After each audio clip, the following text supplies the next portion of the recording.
Howdy and aloha, everyone. This is James with Monotalk. Look, you can't stop the guy. I don't care who you are, where you are on this planet. He's moving and grooving like somebody tried to impeach him, like somebody tried to put him in jail, like somebody tried to assassinate him. He's fucking going, and this is his senior year.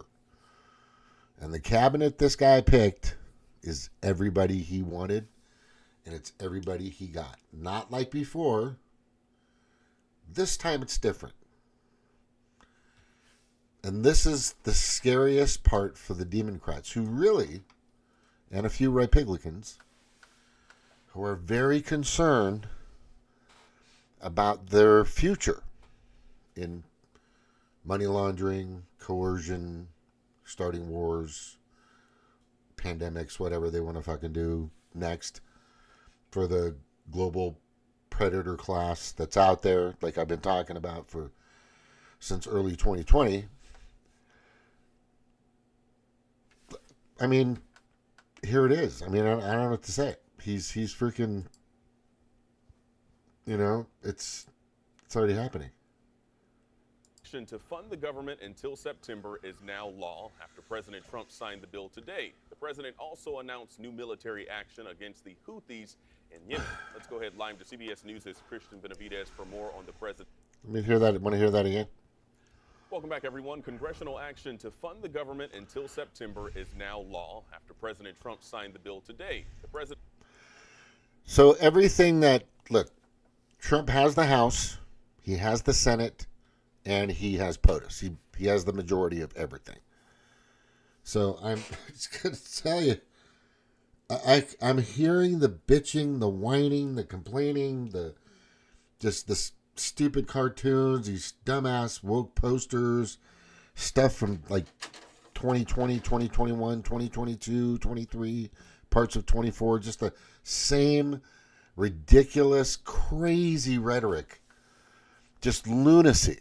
Absolute lunacy continuing from the Democratic Party supporters and them themselves. It's just, I don't even comment anymore. If I do, I might laugh on my Facebook. I might say, well, yay, good for you, you something. Look, I'm not a proponent of Gaza, the Gaza and Palestine and all that other stuff. That's something that definitely needs some attention to. And that needs to stop. He knows it. I know it. Everybody else knows it. But he just went after Yemen.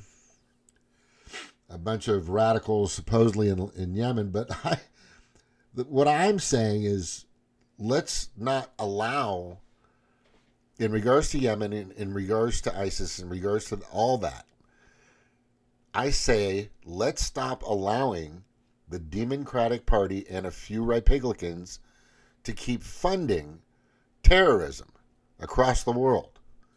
We're talking with terrorist cells, whether it's in the Middle East or Africa or just wherever, or an NGO, World Economic Forum, World Health Organization. I mean, the Clinton Foundation, the Obama Foundation, all these fucking stupid foundations. This is how they make their money off of war, disease, destruction, everything. They've been doing it for a long time, and he's putting a stop to it. And you're not going to stop him. You're not going to stop him. He's about 52 days, 53 days, whatever, in office, and he's just starting to build his fortress. He's starting to build his tanks. He's starting to build his bombers. He's building his arsenal. Right? He's building his arsenal. And he's going to kind of do what he wants. Like, here's an example here. I don't think you guys saw that. Oh, why isn't that showing? Hang on. My bad. Okay. Yeah. So let me just play the one that you saw before, so just to make sure you're seeing what you're supposed to be seeing. So,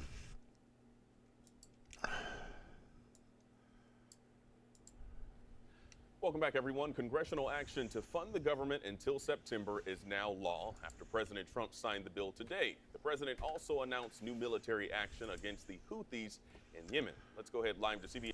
yeah, I mean, what are you going to do?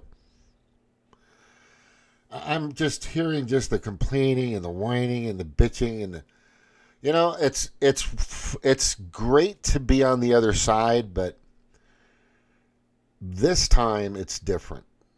This time, with these next 3 years and 1.5 and 3 and 11 months, or 10 months, 10.5 months, it's gonna be crazy.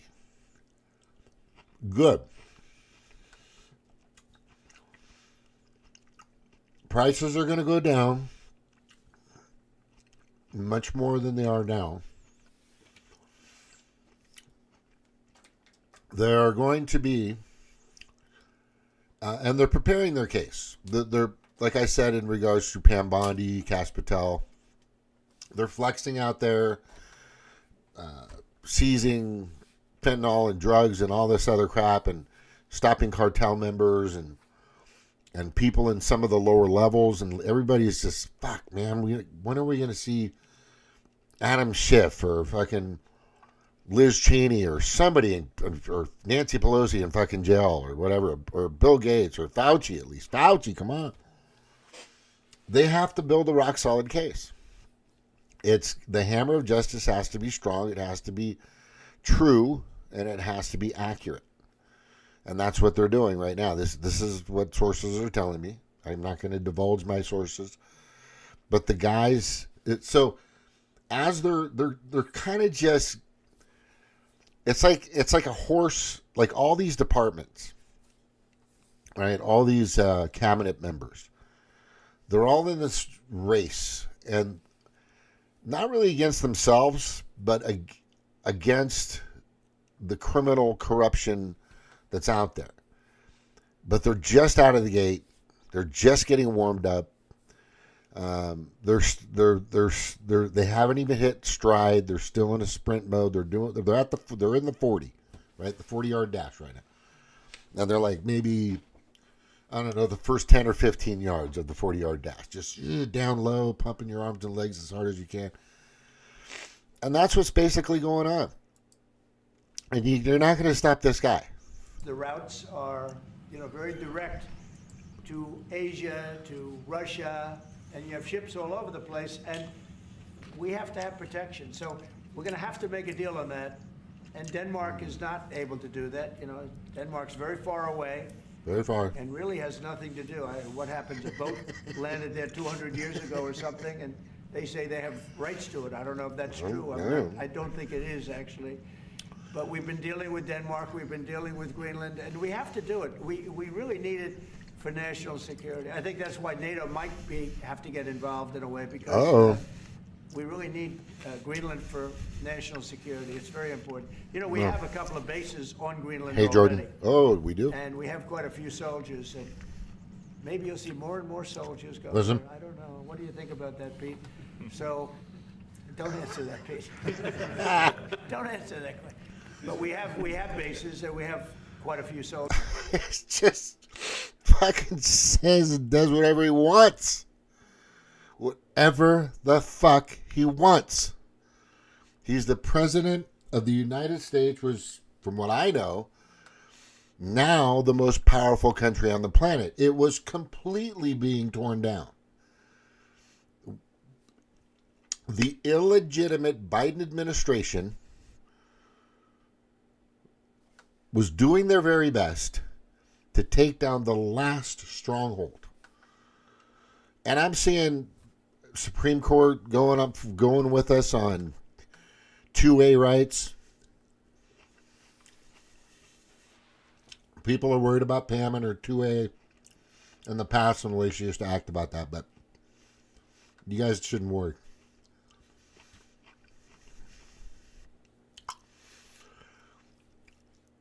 You know what I think about when I think about what Trump's going through?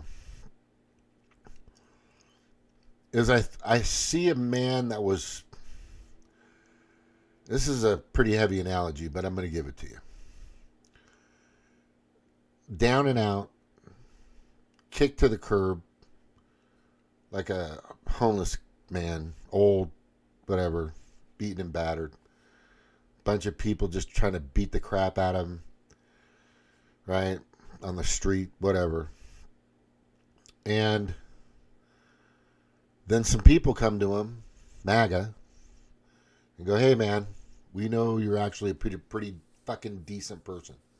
And you actually care about this country and its people. Everybody. So we're going to put you back where you belong. Because what this other illegitimate administration has been doing is basically handing over our nation in all kinds of crazy ways to the global predator class, which we don't want. And France is pretty much there. New Zealand's pretty much already captured, compromised. Canada compromised. There's so many, I used to think we're pretty decent and pretty strong countries were had some backbone against the globalists, but they don't. They're part of it. We're talking Macron and whoever's fucking running the UK now. It'll come to me. I can easily look it up. But this is where we're at. Oh, by the way, if you want to come on, let me know. I'll message you the link because I'm going to be on for a little bit. I'm going to go over a few things. And you guys are welcome to chime in. Let's see if there's anybody out there now.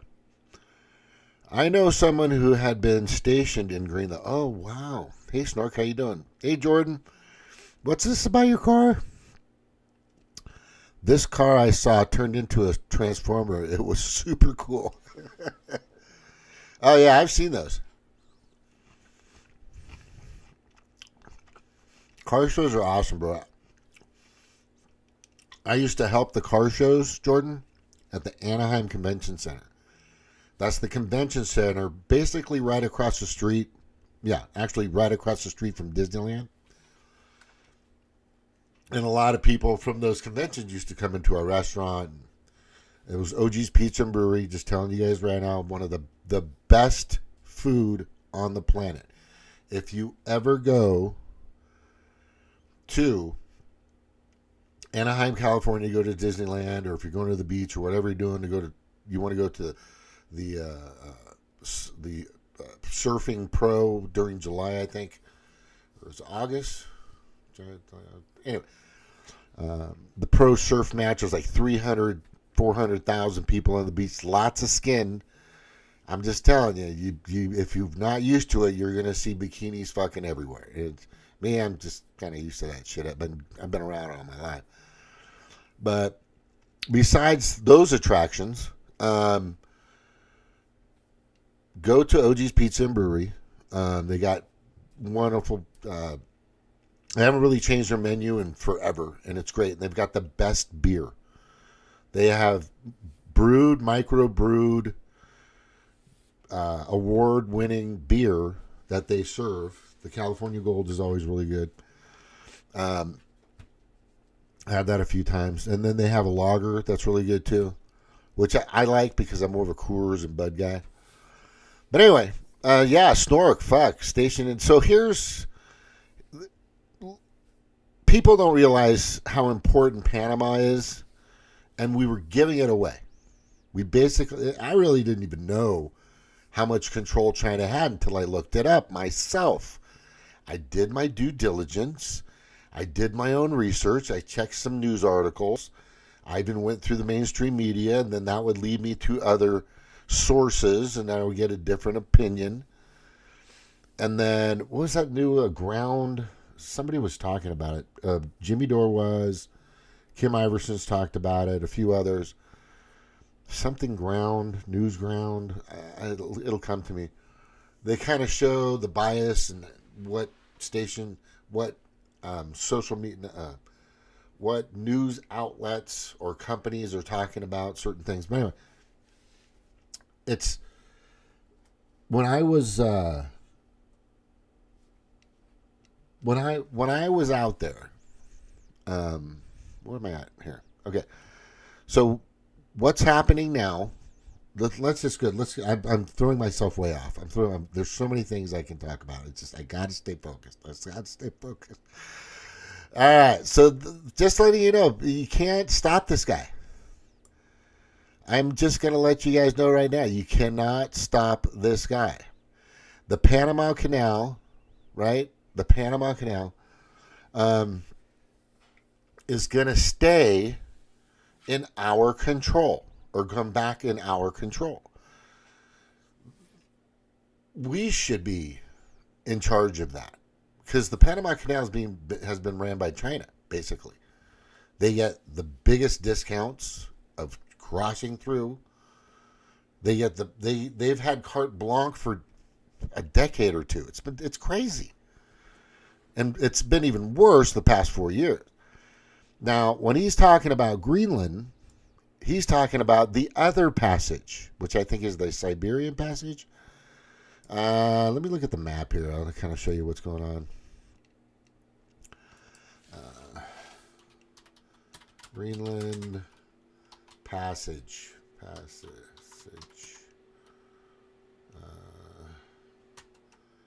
To Alaska, right?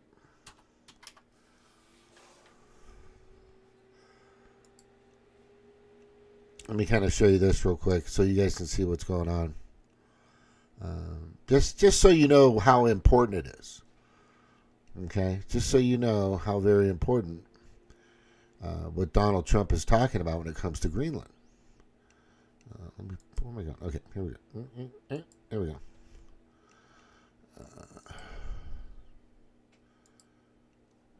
Oh, yeah. Boop. There it is. All right. So let me just kind of blow this up here. All right.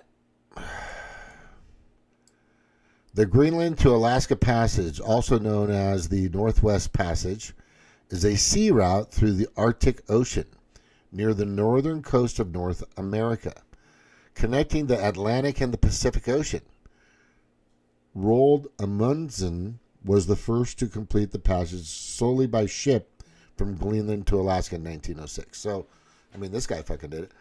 But this passage is I believe, somewhat in control of Russia. Or Russia, I mean, everybody's just using it and abusing it. So Trump's goal, which I don't think is a bad goal at all. I mean,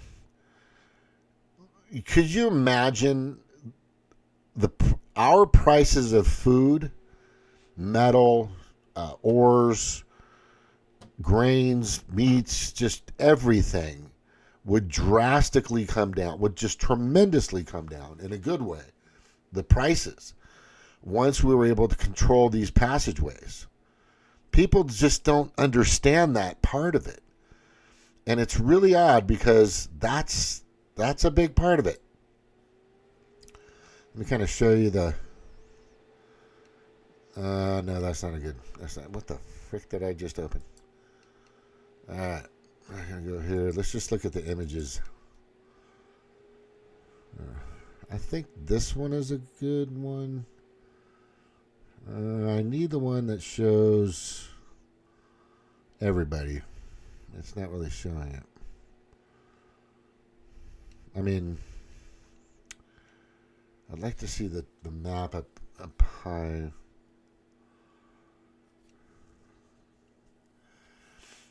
Yeah.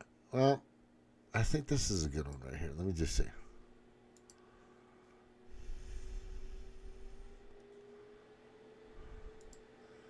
You can't really see that.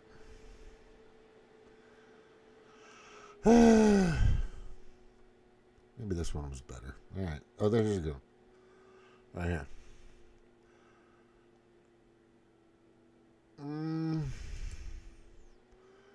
Oh, shit.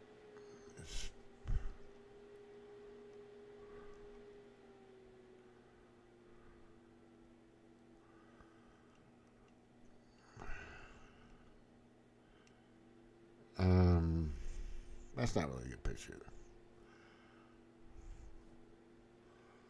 I don't want to do Google Earth. It takes up so much processing and crap on my computer. Fucking fucked up. Let's go back here and see if we can find something. There we go. I like this one because it shows Russia. So here it is. Okay, come on, let's see it. Bring it. Okay, here, this is good. There we go. That's a better picture for sure. All right, so Russia wants this. They want control of this because if they can, they're still. I believe they're still moving.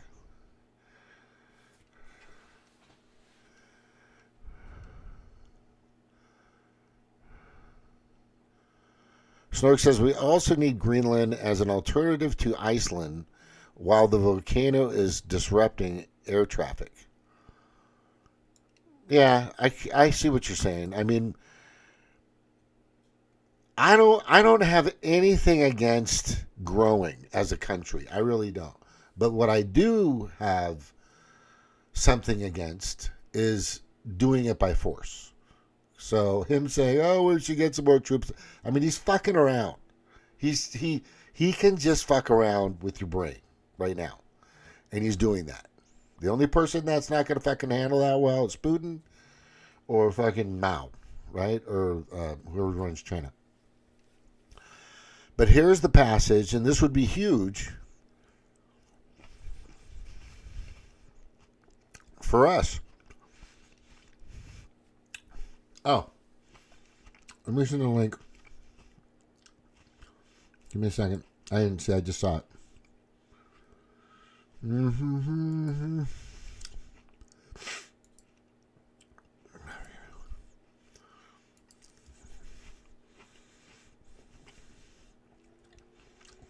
There's a lot of things I got up right now, so it's kind of. I'll send it to the Facebook. Snork. There you have it. You know, I'll send one to Cheryl too. She might pop on. Cheryl, where are you?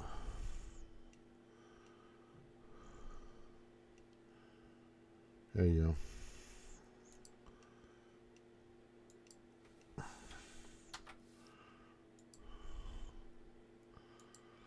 Oh, if you guys have Ben's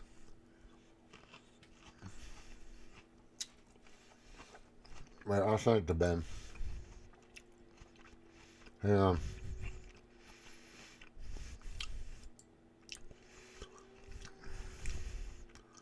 Who the fuck is this? I don't.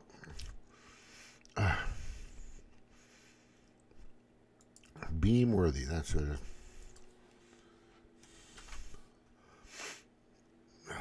Maybe you'll see it. That's about it. I mean, if Jordan wants to come on, he can come on too. But anyway. So I want people to realize this very simple fact. There's nothing you can do. There's nothing you can do about. You can't. Can you stop DJT? You can't stop. You can't. He's going to do what he wants to do the way he wants to do it. That's why we voted for him. And if you got a problem with it, good luck. Right? No, don't go. A lot of people just completely misunderstand what this guy's about. Nope, not a big thing about the whole Gaza thing. No, of course not. Right? Why is AIPAC so far up both parties' butts? Everybody knows. Money, get a piece of this. But that's going to go away. That bill just passed. He signed it. Everything he wanted was in it. The next one's going to be the same. Massey, as much as I like Massey, he's not going to get in the way. You know, he's not going to get in the way. I think they're going to talk to him and say, dude, just don't even. Just let the guy do what he wants to do. I think he deserves it. That's my core opinion.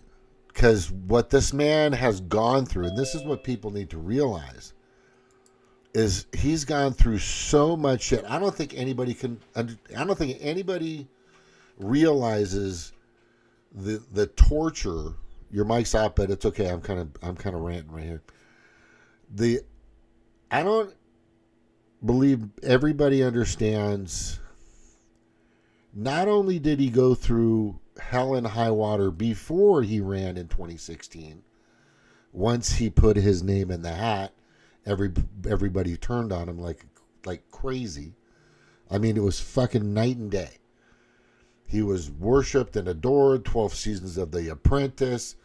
He's doing this. Oh, he's building a Trump Tower. Oh, come on this talk show. Oh, come on this talk show. Come on The View. Come on this. Come on that. We just love having you on. The ratings are great when you're on, and they like to hear what you're talking about and what you're doing. Right? He's one of the only people that really question 9/11. Right? He reported a bunch of weird things that were happening, and there's a lot of other things that he was doing that everybody was just fucking wonderful and fine with when he was somewhat of a Democrat. But I'm going to tell you right now, he's never been a party guy. He went to bat and literally had to dismantle the Republican Party before he could say he's coming back in. Laura Trump, I guess, is that a sister or is it a sister-in-law or something? Yeah, sister-in-law. It's not Eric, but Jr., Donald Jr., his wife, took over the party. These things had to happen before he was going to get in because he believes what George Washington believed. Parties are bullshit. There's the bane, the demographics of it all is bullshit. He's not a big party guy. He had to get rid of that system so that he could do what he wanted to do. He didn't want the deep state in there. He didn't want what I call rhino Republicans because it was packed with them. The Republican Party. I'm not saying it's not now, but there were a lot more, especially in the party itself, the leaders of the party. Go ahead. I still have my doubts about the 2016. I think that Hillary Clinton wanted him to run so that she would have somebody to beat. And I think possibly some organizations helped him get in the position where he could go. It's just that they didn't realize that Trump could beat Hillary that easily. Yeah, I pointed that out a while back. I'm just letting you know.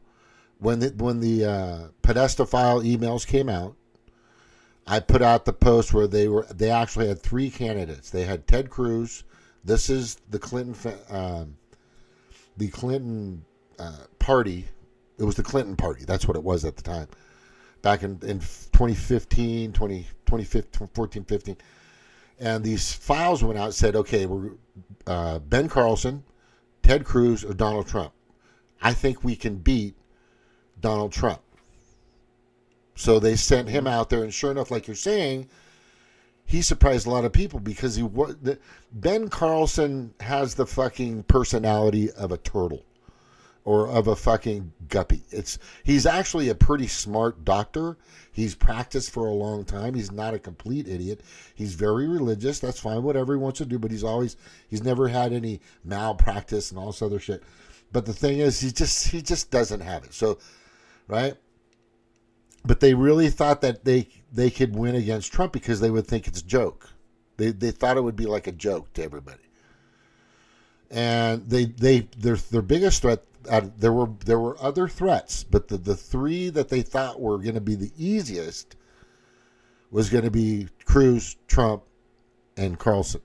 So yeah, I mean, I can bring up that if you want to see it. But the thing is now, no matter what happens, I'm seeing all kinds of stuff. And no, I don't have TDS because I've done my research. The guy's not a bad dude. He's not evil. Sometimes he's not informed properly. But when you just got through with what we just went through, and it proves when you see these auto signatures during these pardons. Did you hear about the auto signatures? Oh, well, what I heard was so far they've only been able to verify 2 of his authentic signatures on all of the On things he everything. signed. On everything. And there was a girl that was on in Valuetainment, which is Peter, whatever his name is, which is a good show. This girl was on there, and she blatantly said, the person that was really running the White House and pretty much everything, just to protect her family and her son, of course, was Joe Biden, basically Joe Biden.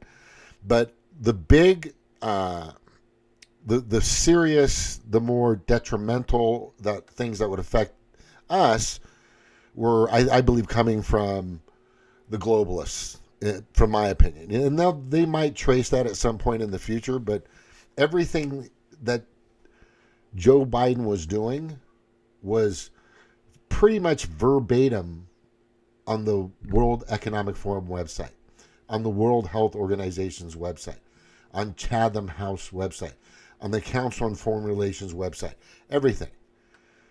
I think it's serious enough of an issue. I haven't heard a lot of people bring it up that much, but that auto signing thing, I think it should be a rare occasion to be used, and every time it is, it should be announced and why they're using auto sign, and the person who does the auto signing, maybe that they should have to have a Senate confirmation to be the person that says okay to auto sign. When you're in the hospital, and I thought about this, but when you're in the hospital and you can't perform certain duties, you give your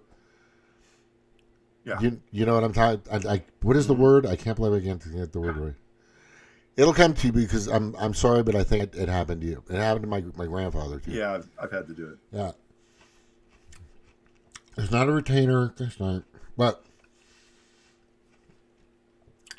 it's what's going to happen. What they are now talking about is everything. And I keep saying illegitimate because I don't think this guy got 81 fucking million votes. There's just no way. The numbers don't pan out. We went through all that.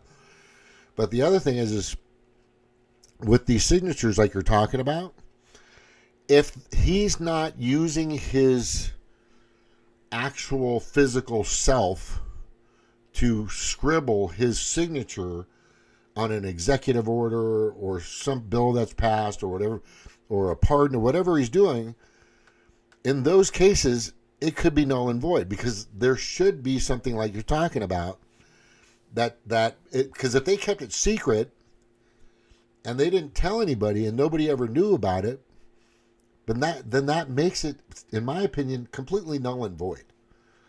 Yes, all of the rest of the signatures are supposed to come from people that are under the direction of the cabinet. So those are all people who've been confirmed by the Senate to be valid. And they're all supposed to be in control of the people underneath them. Yeah. So when somebody at one of the cabinet level positions signs a document, it's with the approval of the Senate. Now, the Senate isn't approving everything they do, but the Senate is saying that person is okay to sign documents for that department. Like a power of attorney. That's the word I'm talking about. Yes. Yeah. Sorry about that. It's just, it came to me because I went through it too. After the storm and after having. Oh, how was the storm? How did you guys? We didn't have it that bad. It was kind of heavy for us, but it was just, what was this weird smoke thing? Yeah. There was a lot of dust because from the western United States, I know there's areas of western United States that are wet. There's also ones that are dry. And Arizona, 100-mile-an-hour wind. New Mexico, Arizona. Yeah. Yeah, I brought it up really high. Like super high in the fucking atmosphere. And then I'm outside a couple days ago, or yesterday or day before, and I'm going, wow, this totally reminds me, because I see this red sun with darkness around it, and I go, this reminds me of Southern California. Because every fire season, they have fire season during the Santa Ana winds. I think we talked about this. And it was just the same freaking thing, man. I'm just like going, Jesus. This is something. What the fuck is happening? It was pretty crazy. But I was worried about tornadoes. Yeah. Well, I've gone through a bunch of them. We did have some up in this area, but Missouri yesterday really got hit hard. So did Arkansas. Yeah. And so on the east side of Missouri, even a power plant got hit. So right now, Ben is without power except on his phone. So I don't know if his phone is still alive or not. Is he trying to come on? No, the last I talked to him earlier today was that they were without power, and I'd known from the weather reports last night that eastern Missouri just got hit so hard that they had a tornado emergency. So that's like the level above an F5 where they just think everything has gone wild. And when it hit their power plant, that they knew that a large number of people would be. So eastern Missouri, like the very tip eastern Missouri. Yeah, from St. Louis. St. Louis, to yeah. the south part. Yeah, I'm looking at a map now. It's kind of showing the epicenter. When you're looking at the different shapes of the tornadoes up there, the screen you just had, it shows, you see some that look like a little rope at the end, but that last screen you had up, it had one that looked like a wedge. It didn't look like a little thing sticking down. It looked like an absolute wedge. Those are, yeah. I can't see it yet, but those are extremely powerful. That was the one that hit us in 1975, excuse me, 2015. So it the one screen before that, there it is. The one on the right, you see a huge, well, no, that's a rain wrap.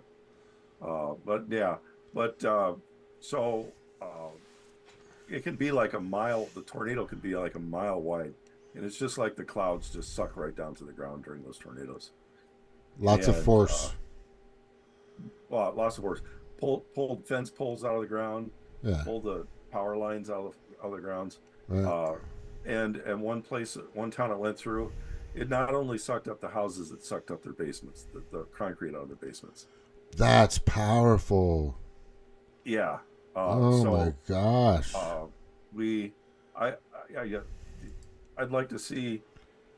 Still like to see.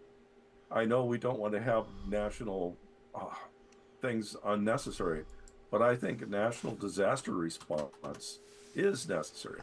Nothing like FEMA, where you're basically using it to pay off your friends, but I actually go out and help people. So when these storms hit, everything is devastated, and we're not ready for it. Yeah. Well, I mean, it just depends on where you live. I'm gonna tell you right now. I mean, California, you're gonna get an earthquake every 8 to 10 years, big one. Out here, you're gonna get every season. You guys, there's Tornado Alley. We get it. I mean, the places that I think are like kind of safe to live, believe it or not, South Dakota's not bad. North Dakota's not bad. Montana, not that bad. Idaho, not too bad. Nevada, dry, but not that bad. Utah, dry, kind of, it's high. It's got some big mountains out there. It's not that bad. Like Salt Lake, really nice. Blizzards. Those aren't bad. But if you're looking at this map, and this is basically kind of Tornado Alley over time, I'll show it in here real quick. Just so you'll see it in 10 seconds. It really depends. Yeah. It really depends. There are cycles where you get a whole bunch. There are times when you hardly have any. So really is no way to say one kind of disaster is better than another. But Iowa's in the alley, man. There's like two alleys. There's like the Houston. There's the Houston, Dallas, Arkansas, Kentucky, St. Louis, Ohio kind of alley, and then there's kind of another alley that I've kind of noticed, and what the National Geographic has said it kind of skips us here in Warrensburg, which is weird. But then right over there, you got the Oklahoma, Kansas, Nebraska, Iowa, little bit in lower Wisconsin alley. Tornado Alley, yeah. These are along lines of where dry western air hits air that's coming up from the Gulf of Mexico. Yeah. So our center right here is just turns into a tornado factory. Yeah. And I don't want to say it like that to make it sound like there's nothing but tornadoes here. No, most of the tornadoes are light enough that we hardly even notice it. I had one that came and took out three trees that I really didn't like. Well, that's lucky. Left my house, no damage. It left my neighbor's house, no damage. But it took out the power line between, and I don't mean like the wires hanging across it. The pole was ejected and gone. We never found it. And so we got an alert on our cell phones that our power had been restored. And I kind of like, no, it hasn't. And we called the helpline at the power company. They said, we restored every down line in the area. And I said, we have no power. We have no power. So they sent somebody out and they go, oh, your power pole's missing. Wow. They took the tree and a power pole at the same time. That's crazy. Well, but the trees were little bushes. Yeah, but really still. annoying little bushes. A telephone pole is like buried, 12 feet in the ground? Well, they're sunk in well, however they're put in. Yeah. And I just didn't expect that to happen. And on the other side of the house behind us, there was major power poles down on the street behind us, and major trees down over there. But it's just occasionally they just skip and take something out. And usually a power pole doesn't present enough force to make anything want to go up, so it doesn't have much to grab onto. So I thought that was really unusual. And most of the tornadoes I've been in have been relatively mild. Right. Only been in a few big ones. So I kind of stopped counting it somewhere in the 20s. Really? Yeah. Well, me too with earthquakes. If you're a Californian and you've been through like 20 earthquakes, you're just like, oh, the earth is moving, big deal, and you just keep going. That's where we're at. I was in an earthquake in Sycamore, Illinois, and it was somewhere between 3.5 and 4.2. So I got multiple estimates of what it was. The house was really rolling. And I was in one in California. I was in the shower when I didn't even feel the earthquake that hit in California. And most of the people were worried that since I was an island, that I would be panicking because we had an earthquake. That's weird. That's weird, but you had one. What was it, like 2.8 or 3 point something? Oh, the one that was in Illinois was different. There's different estimates. One was 3.4 and the other was 4.2. 4 is good. 4, you can see stuff moving around at 4. I mean, when you're in a 6, 7, or 8, which I've been through a 6 and 7 and an 8, that's when you're like, oh crap, is California going to become an island? What's going on here? Yeah, we had stuff moving around. I got thrown out of bed. Okay, there you go. Yeah, it's pretty violent. So, but it was, it's a shocker when you're up there. Right. And I didn't mean to get us off track. Greenland. No, it's okay. It's okay. I was just going to show this last picture. Sure. You're going to see it probably now. They got Tornado Alley and the Dixie Alley. I've never heard of the Dixie Alley, but I guess it's pretty common in Dixie area or the southeast. Well, lately we've been getting very strong ones on there. That's happening right now. I believe that the Dixie Alley's getting it right now. Yeah, there were 12 deaths. It was pretty bad. There were thousands. Okay, I just got to say this before we get off of the tornado thing. Have you ever seen The Hobbit where they bury their houses basically underground? You know what I'm talking about?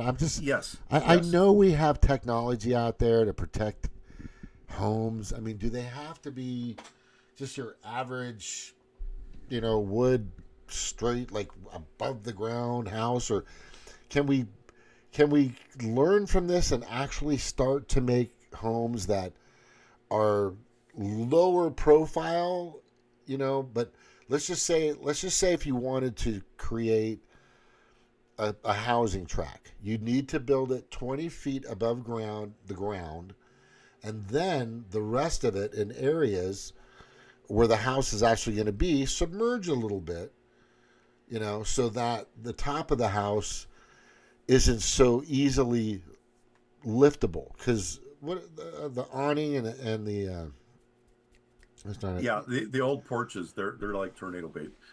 Exactly. Yeah, there's a Now- couple manufacturers I know now that are making houses without the receding roof that goes past the wall of the side of the house. Do you know what I'm talking about? Yes, What the hell is that called? I can't believe I hate when my brain does it. It's not the awning. No, it's not the awning, but it's the. I remember. There are a lot of houses out there, experiments on how to make things tornado safe. Yeah. In Ames, Iowa, there's actually a department for tornadoes. It's part of the aeronautical part. Yeah, And, that's what I'm saying. But there's a lot of houses up here that are what we call earth houses, where they're bermed on the sides. So they want at least 3 of the sides aren't in the major airflow area. Mm-hmm. And those are good, probably up to an F3. Right. But those F5s, they're not a lot you could do, but they are probably far less prone to getting damaged, because you basically have to have it right above to get going. Mm-hmm. So look for a bermed house, BERMED. Bermed house, Yeah, bermed house. like a berm. And yeah, like a berm. And so there is a tornado resistant house there. Oh, I thick see one down walls. on the bottom left. Oh, right here. They kind of got, some of them have grass over them, and I have seen some of the grass. So what happened with them when they came in? It was a good idea, but the implementation of it was wrong. There you go, bottom left. That is a burned house. right here. So yeah. So what happened was our technology of building wasn't adequate at the time, and most of them didn't realize that they had to prevent mold. So by letting the concrete get wet and set, a lot of the berm house complaints were due to mold infestations around the wall, Yeah. drainage. And so it's not really the design, or it's not really the idea of the house being low that was bad. Mm-hmm. It was the implementation of how they got the water away from the house. And there are some really fantastic ones of these burned houses. Yeah, so that's what I'm saying. Here, I'm going to do an illustration, and I'm going to put it on here. You can watch it. But what I'm going to show you is what I thought would be the smart thing to do is, and let me just make sure so people can see it. Let me just give me a second. Oh, give me, yeah. Let me see. There we go. So we're going to go home. We're going to go to. A second. Paint. Here we go. So I'm going to draw this, and this is just me thinking. Right. So here's the normal elevation. You need to switch your graphics. Your share screen is not showing that. No, I'm not. I can't do the show screen, or I can't. They can't hear me. Oh, Yeah. we So, go. but you'll get it in 10 seconds. So what we should do, and here's all the other houses, right? Here's a house. Boop, boop, boop, boop, boop, boop. That kind of doesn't look like a house. Boop, boop, boop. Here's another house. Boop, boop, boop, boop, boop, boop. Okay. So my house is going to be 20 feet up, right? Mm-hmm. and then it's going to be half of it is going to be under the ground. Right? Mm-hmm. And the other half is going to be in it. But the reason why it's 20 feet off is because of floods and stuff like that. So that's what I'm talking about, is my house is going to be like that. But I don't think I'm going to do the awnings, because what they have is like the straight sides now. Mm-hmm. Right? So like here, like it's the straight sides. That's a terrible drawing. But anyway, that's what I'm doing. That's what I think I wanted. This is the way I would do it. You're actually building a higher ground area, but you're pulling the houses in deeper, so they're in. So if you can pull up here to your driveway and go here, but your house is pretty snug inside of the dirt. It just seems like the logical thing to do, and I don't think it would cost too much. It's kind of it's like a berm tax. It's kind of like a berm tax. Yeah. And there's multiple ways to approximate that. So by putting a garage on the side of the house, I might be able to make a small berm on the side of the garage and one over the garage. And that wind flow will be the same thing as if I'm in the dirt. Yeah, that's a good idea, because what I'm saying is you could actually, in a sense, it doesn't have to be completely submerged inside of a hole. It could just be half of it, which gives it that strength of that one or two walls, so that the front part of it will take the brunt force of it, or if your chances of it being damaged is less. If you have a rectangle, and the rectangle is a box, and you put it down, and two sides are basically kind of in the ground, the other two are not. You know what I mean? I think that's fine. I think, and then I don't think you would you might have a few houses facing in a certain direction that might get more damage, and then you might have a few houses that are facing in a certain direction that might get no damage at all. You know what I mean? But at least you're minimizing the amount of damage just by having two of those walls secured, so that when that wind force, gale force, 120, 150 mile an hour wind to 200 at times comes up against the side of your house, on the hillside or the dirt side, you're fine. Yeah. If you're on the other side, yeah. I have a cousin in Orlando, Florida. She built her house with extra thick concrete block walls. Did that help? It helped. Well, I mean, there's been a lot of hurricanes down there in her area, especially last year, and she made it through. So did her area get hit pretty bad though? It did. Okay, well that's good. That's a win for sure. Yeah. And I do remember when I was at school, I visited the tornado lab, and they were talking about they did a study, and they found out when people put shingles on, which houses survive tornadoes. And they said the ones that use 2 extra nails per shingle usually make it through most tornadoes. Just 2 extra freaking nails too. Yeah. That should be a code if you're living in the alley, or if you're in the Dixie Alley, or should be a code. These were just regular shingles, and they just found out. So they actually had a wind tunnel there, and they duplicated. They said, okay, here's what happens if we use the 2 extra nails. And they were able to confirm that, so many little teeny tricks seem to matter. And it just takes a long time to get information out there. But back to the Iceland. Okay. So I worked with a guy who, as soon as he was in the Air Force, and he got assigned up there, and they sent him up there in the winter, and winter up there is night. So the whole time you're up there, you're in the night during that part of the year. And they just sent him up there, and his first assignment was to go to bed. And they said, you can't have any alarms, you can't have any clocks. Go up there and just sleep until you're not tired. And he said he slept for 3 days. Oh yeah, I bet. Woke up, and then he didn't have any jet lag or anything. They just told him this is your daytime, and he was totally adjusted.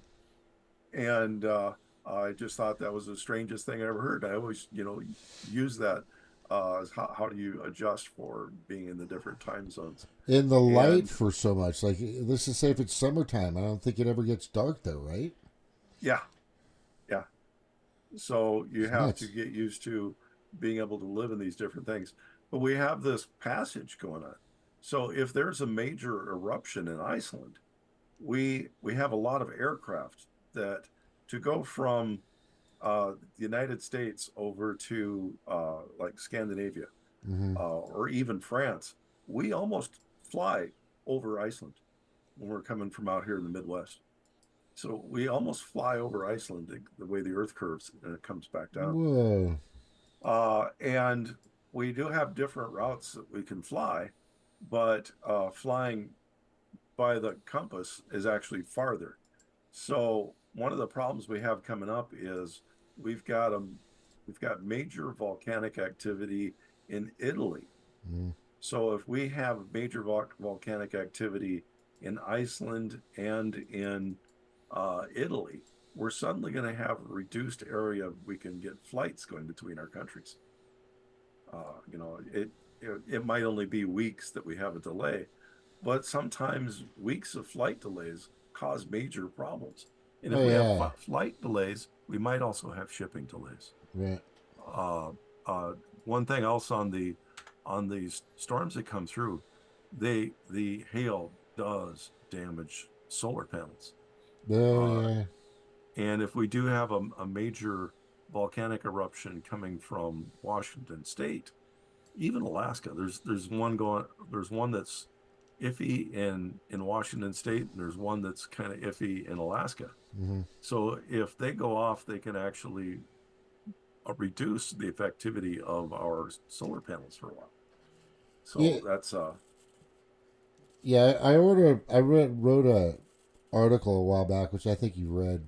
It wasn't that great, but anyway, about net metering, how the major corporations that were building these giant solar arrays out in the middle of the Mojave Desert, out there by Barstow of California and beyond, they were getting the percentage that they were getting as far as what they were able to sell back to the grid, or let's say PG&E or whatever. I don't even remember the Southern California or Edison, what it was, Edison Electric, which runs pretty much all Southern California electricity. That's the grid, right? So, so these giant companies were able to sell their electricity that they were creating, power, the arrays, the steam and stuff, because they got it from the reservoir underneath the ground. And I think we talked about. But the thing was, the groundwater. That power that they were selling back was a huge percentage. Like, I don't know. They were powering local cities. They were powering parts of Vegas. They were powering parts of this and that. And they were kind of selling through the grid. It was all a partnership. And then they get money for doing it, like 38%, which was huge. Mm-hmm. But your average person was only getting like 10 or 15% net metering. Very low. Very low. And I'm like, how is that fair? They're providing the same thing. So let's just say on a hot, sunny day or for a few months, and you're living out in Barstow, or you're living out in Bakersfield, or you're living out in northern San Diego where it's hot and dry and there's no mountains in the way, and you're able to supply the same energy back to the grid, you're getting 12% on average, while these other large companies are getting more. But there were two problems. What they knew, but they took a chance on, was, by the way, out by Vegas and some of those areas, it hails. And it hails bad. There are golf balls that come down. I've got pictures of me driving out to Vegas with these golf ball size freaking pieces of ice coming down from the sky, pummeling on our cars while we're driving. But anyway, and that destroyed millions of arrays, millions of these panels. And they actually stopped doing a lot of it out there because, for one, it was killing a lot of the plant life. For two, it was hard to maintain, and it was just really costly, especially when these storms would come in and these hailstorms would just destroy everything. But one of the biggest reasons was the environmental Indian reservations that they decided to build on without their permission. Yeah. So the Indians took tons of land back, through court, through legal means, and they built all these giant arrays. Some of them are just sitting there dead. They're not doing anything anymore. But I remember the boom, which was somewhere in the 90s, late 90s, early 2000s. And that's kind of when I wrote my blog on it. But man, I'm telling you, listen, coal is coming back hard. Natural gas is coming back. I'm always alarmed at fracking. I don't like shoving chemicals into the ground. We've heard many stories. But we do know that crude oil is going to be burnt.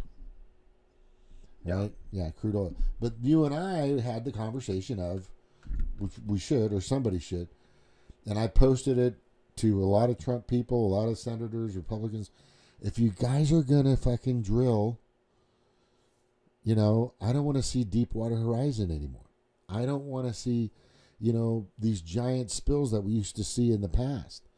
I want the safest, I want the ABC backup plans for spills. I want the ABC processes to keeping, the rivers, the lakes, the oceans, and everything as clean as possible. And I'm concerned about that. That's I don't remember if I mentioned it before or not. The absolute best way. So oil did not come from dinosaurs. No, I didn't. Oil came from algae. It still grows. It's still growing in the ocean. And way back in the early 2000s, there was an experiment.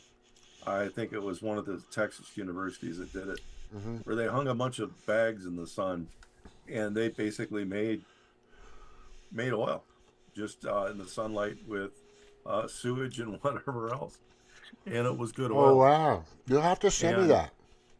I'll have to go out and find it. I can look it up. I'll probably look it up. We also made airplane fuel, tested by the Department of Defense, and the Department of Defense said that it was the lowest maintenance levels they've ever had on an aircraft. The company Virgin Airlines ran it in their 747. So the problem that they had was regulations. So the regulations say that they must use low sulfur diesel or low sulfur airplane fuel. I was going to say diesel, but the problem was there was almost no sulfur, so they didn't have enough sulfur in it to meet their regulations that it would be this percentage of sulfur.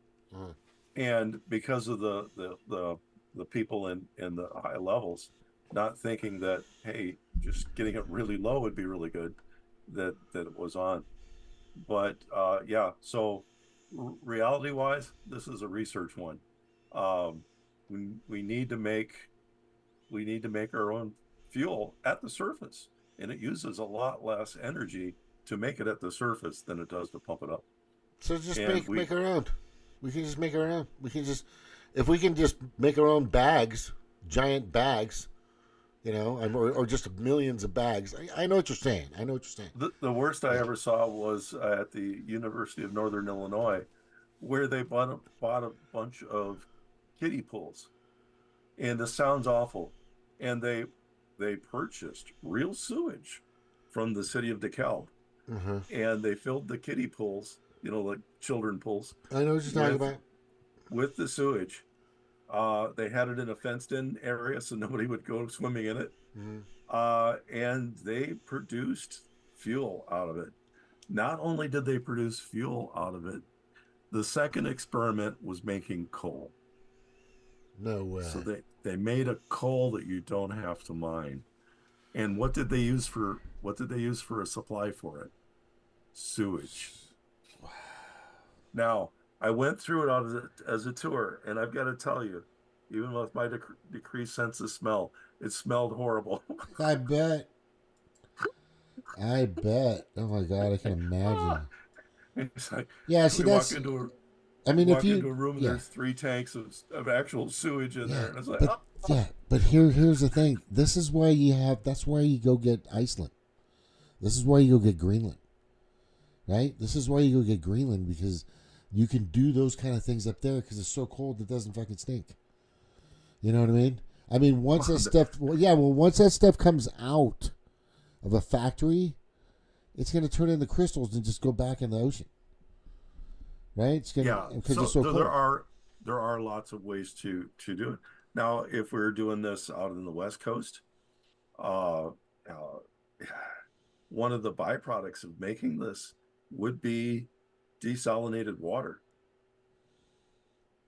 Does any state out near California need some water? Oh yeah. So a lot of these things are actually were made illegal. So during the first or second Bush administration, they made it illegal to make this, and I think that needs to be overturned. So we currently have a limited supply of fuel that we can drill. We don't have a limited supply of fuel that we could make. And my saying is, nobody goes hungry when you make your fuel from sewage. So, I think the thing here's the thing. There's been so many proposals that I've heard from so many different sources, but I got to say this, Nork, all of yours come from poop. It's just, and what's interesting is it makes sense, and it does because there's so much of it. Yeah, that's what I'm saying. Because exactly, it's like it's there's just so readily available. And you could turn pretty much anything that decays, it seems like, or spoils, or turns rotten, into some kind of fuel. I mean, if you were to stick a match down your septic tank, you'd blow up half the neighborhood. Yeah. Right? That's how freaking bad it is. 25 decent restaurants can fuel a city. Right? Yeah, that's what I'm talking about. There's so much stuff out there that we could use. I mean, don't even get me started on the Tesla Tower and magnetic or static electricity. But the thing is if they're going to keep using this, in my opinion, and I'm going to say it, primitive form of power or energy, it just seems that way to me. Then do it. But if you're going to do it safely. And if you want to try something new, we need to present these things, right? I mean, who's in charge of transportation now? God, I forgot I had his name up the other day. I'm gonna look it up real quick. I forgot. I know they're brand new. Who's in charge of the U.S. Department of Transportation, right? It's energy. Part of energy. It would be energy. Kind of. Chris Wright.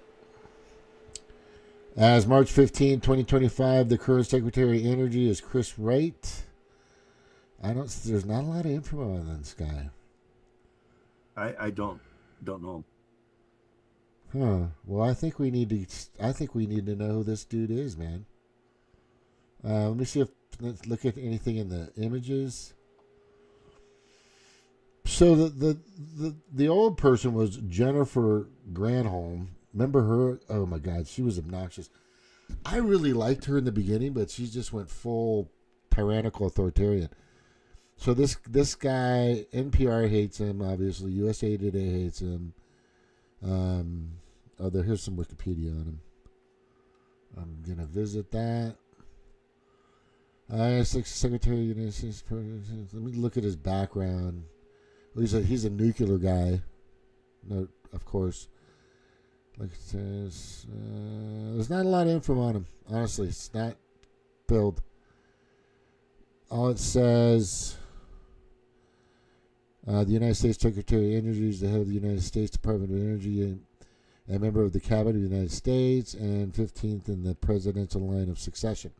The position was created on October 1st, 1977, when Jimmy Carter signed the Department of Energy Organization Act, establishing the department originally.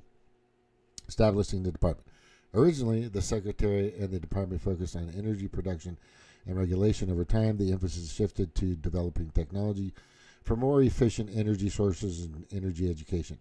After the Cold War, the department's attention to also turned to radioactive waste disposal and environmental quality maintenance. Former Secretary of Defense James Schellenberger was the first Secretary of Energy as the Republican nomination Democratic President. Schellenberger's appointment remains the only instance in President choosing a member of another party. Interesting. For the position, Schellenberger also the only. It doesn't say much about this guy. This is like about somebody else. It's so weird. Yeah, I wanna learn more about this dude and who do we contact? I mean, he's all about. Let me see.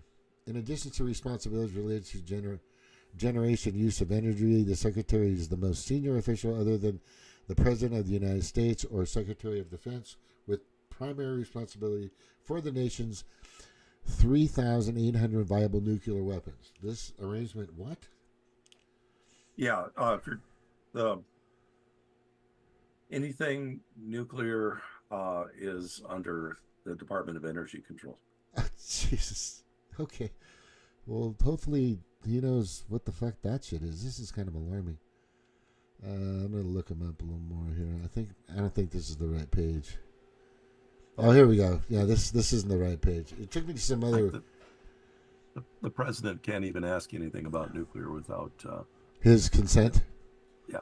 Wow, that's crazy. All right, here it is. Here's his career. Right, 1992. Wright founded Pinnacle Technologies, a company involved in commercial shale gas. Shale, what's that? Is it? That's where it's almost like coal. It's a rock that they pull out that has a high content in it, and they're able to convert that to energy, shale oil. Oh, that's cool. Shale gas is an unconventional natural gas that is found trapped within shale formations. Since the 1990s, a combination of horizontal drilling and hydraulic fracturing has made large volumes of shale gas more economical to produce. Is there a lot of it out there, the shale stuff? It's a lot of it. There's more out there than there is oil. Okay, so this guy does know his minerals and shit. That's good. He also chairman of Strat Energy, another company involved in production of shale gas. Company is valued at $2.8 billion. He's been a CEO, so he's a business guy, right? Yeah. But I think he would listen to some of the things that you're talking about. Yeah. Send him out to see me. I'll take him to lunch when I get off work. Exactly. Yeah, that's what I'm saying. Well, let's pin him in to the schedule. I know. But hey, you never know. These people, I'm telling you, I'm hearing things from my buddy Chris and Manny, who've been to Mar-a-Lago several times. These cabinet members are talking to people. They're doing their job. They're. If you sent a letter if you sent a personal letter to Tulsi, and there's an address where you can send it to, and she'll get to it eventually. She'll read it. If you send one to Pete Hegseth, he'll read it, right? Yeah, it's he might actually be available. I some people are, like you've got the ones that make the news all the time. They're probably going to be difficult to get a hold of. Mm-hmm. But some of these others, the Department of Defense, are not defense, but energy, you might be able to get a hold of them. They might be willing to talk, maybe not online at first, but even being able to talk to somebody in the department would be interesting. Huge. That would be huge, in my opinion. That would be huge. Yeah, let's just say if you were to get a portfolio together on 3 things, and here's what I'm saying: water, fresh water, because somebody at HHS is going to go, this is probably the best water we need to be serving our children in schools. Da-da. And then we want energy. So you'll have 3 proposals on different forms of energy. One being poop, the other one being poop, and the other one being poop. Right? Well, actually, I do work with other forms of energy. I just don't want to talk about it here. And then the parts where we alter the universe and suck it out of the other dimensions we don't want to talk about. Yeah, we could do that. Somebody might figure that out. The other thing is safety with everything, and that's my biggest thing is getting safety to be. And look, when I was in the military, I've been a cook. I've not a cook, but a helper of a cook. I'm not a cook at all. I've been in a restaurant. We have to adhere to safety to keep our kids safe and to keep people fed and all this other stuff. It should be the same thing with energy. It should be the same because sooner or later you're going to eat that fish that's swimming in that Dow chemical. I mean, I used to live in West Virginia. I was right on the banks, and you came out to visit of freaking Chemical River, the Kanawha River. AKA is known as the Chemical River. You don't eat fish in that area. If you do, you're a tourist. You don't know, you're going to get sick. Maybe way upstream where it starts and it kind of snows up there more. But yeah, that's what I'm talking about. So I think we should definitely at some point try. I mean, you could do it. Let me just say this: if I were to give you 3 emails or just who to contact, would you be able to just and I'm not talking like a sizzle reel. I don't want to send a video. I don't want to send an attachment. Don't want to send a link. But if you could put it on one piece of paper to catch their eye on for me, it's safety of drilling, safety of shale, safety of whatever they're doing out there to keep these chemicals out of everything. That's one thing for me. That would probably be outside my area of expertise. What about But there is a school in South Dakota that's their. They actually have a school in South Dakota about efficient ways to mine things, efficient ways to drill. There's a college that is their emphasis, and if I did anything, I'd want to have their advice. Right? Well, yeah. Oh, maybe we know somebody that knows somebody in South Dakota. Is anybody else here who's on right now? Can you see? Jordan's on, and Fingerman's on. All right, let me read. I'm in Northwest Missouri. No big deal. Hey, Fingerman. Did you want to come on and talk? I think I'm gonna go have a quick stogie and then come back. But Jordan was here. St. Joe, no big deal. Okay, Northwest. Wait a second. I'm in Northwest Missouri. He's not far from you. So he's what, an hour north of Kansas City? So I'm just guessing that. Is that a city, St. Joe? Yes. Oh, see, I thought he was talking about somebody.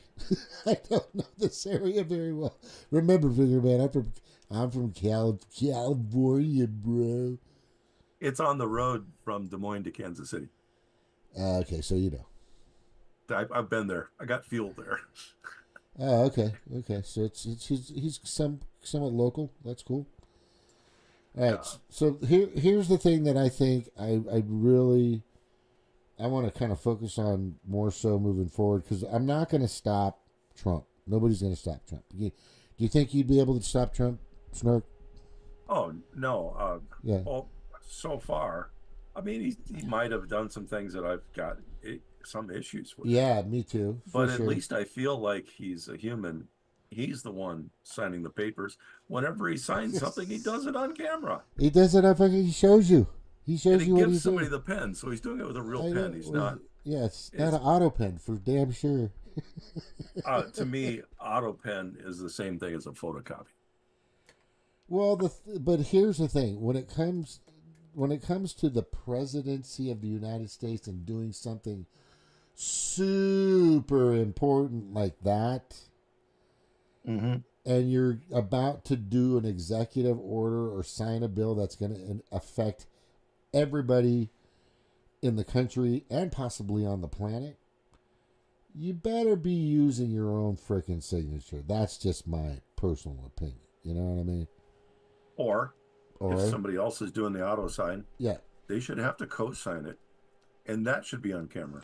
Yeah, that should be a power of attorney thing that and only an emergency situation.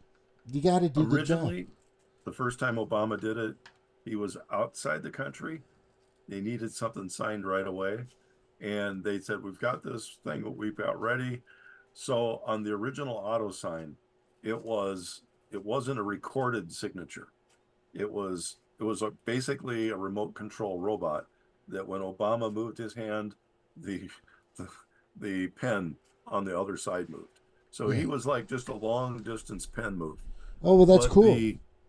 But the ones that Joe Biden do, not the they're same. like all carbon copies. They might as well be stamped. Photocopies. There might have been somebody might have just made a stamp at that point. And I am a technologist. I know a lot of different technologies. Yeah. I consider a stamp, pumping the ink, pump it on, the same level of technology as a photocopy. Yeah, exactly. I'm basically, if it's okay for me to use a photocopy, use a stamp. Yeah, if it's so important that I can't use a stamp, maybe I got to see if I had a. Yeah. So by the way, I think you saw I picked up my business license because I want to be able to move freely within the city and sell term life insurance, right? Mm-hmm. I'm starting my website, everything. And I've got to use this damn license, or else I'm an idiot for taking this test and going through those freaking 2 hours of testing. So that's going to happen. But the thing is a lot of stuff that I did through some companies that I've worked with within the past, I don't know, 10 years, I think. It's not AutoSign, but it's what the. I just had it in my e-sign.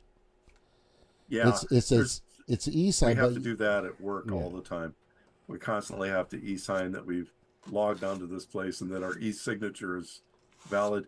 And then sometimes we have to wiggle our finger on the screen. I know. Isn't that stupid? Isn't that crazy? It's crazy. Well, another thing is I have lost my skill at writing by hand. me just doing the finger on there. I don't have the reflex to make my finger move like a pen did. My grandson, go ahead. And I even literally when I try to pick up a pen, so I'll pick up a pen and draw on the board. My students can't tell if I'm writing with my right hand or left hand. I'll actually switch in class. I'll write half the day with my left hand, half the day with my right hand. They don't know the difference. Wow. So, my grandson just turned 9. I go, something about, we were talking, I don't talk politics with him ever. And I said, you're free to do whatever you want until you piss your dad off. We were talking, he got his phone taken away for something.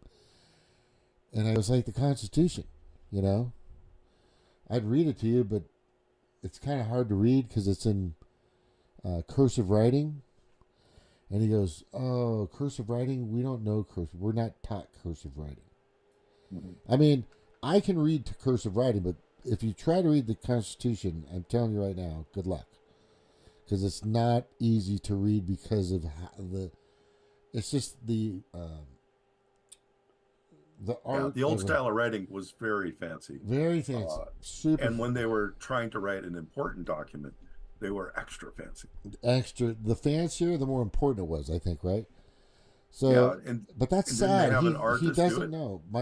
My sons that are 20, they did learn 20 and 23 now. They learned how to cursive write. They were taught cursive writing, which is good. But I think that's something that definitely needs to come back. My dad was a lyricist, or he used to write a lot of music, and he went to Boise for music, and he played as a linebacker, Boise Idaho. Excuse me, as a running back. I played UH as a linebacker. But the thing is his handwriting was really great. I mean, his cursive handwriting, I still have some laying around, and my mom has a bunch, and my sister. But it was so nice. It was almost looked like constitutional writing. But he was so fast at it. That's all he knew how to do, was just cursive write. Because when he's writing, he's just going so fast. And, that's why cursive writing was created, so you didn't have to stop and pick up the pen. Yeah. One of my grandfathers also had a really fancy cursive writing style. And you mentioned Panama earlier. My grandfather, when he was young, worked on the Panama Canal. And everybody thinks that it was finished in like 1908 or something. Well, when was it finished? Well, what they say when it was finished was when it started having boats go through it. My grandfather worked at it in the late 20s and 30s because they were still modifying things to go on around the Panama Canal. So he was alive. I mean, through the job. A lot of people died from that, by the way. Well, yeah, but he wasn't in the original crew. Mm-hmm. So they had late 20s, over 30 years of people working on the Panama Canal, and everything we're told, all the books that we're told, are like it was built in just a few years and done. And really, it was, how long did it take to get the boats through? And most of the people call that, when they opened the Panama Canal, when the boats started going through, that was done. But all the extra things that went on to the Panama Canal, stuff that features buildings beside it and things like that, extra roads, alternative pieces of equipment to use the Panama Canal, that took decades to build.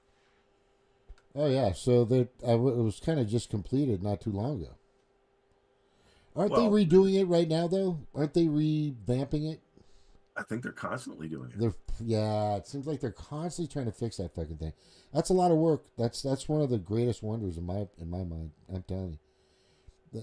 I don't know how long it is. I'm not gonna. You can probably tell me. No. All right. So the last thing I'm going to kind of talk about here. I was hoping that Pete, not Pete, but Bean, Jordan. No, not Jordan. Or Ben. Ben was going to stop by because he had a lot of things to talk about. By the way, just letting you know, Bram came on and just chatted my ear off the other day. I don't know if you saw it. But I didn't. It was so sick and still working the class that I really haven't been able to do much.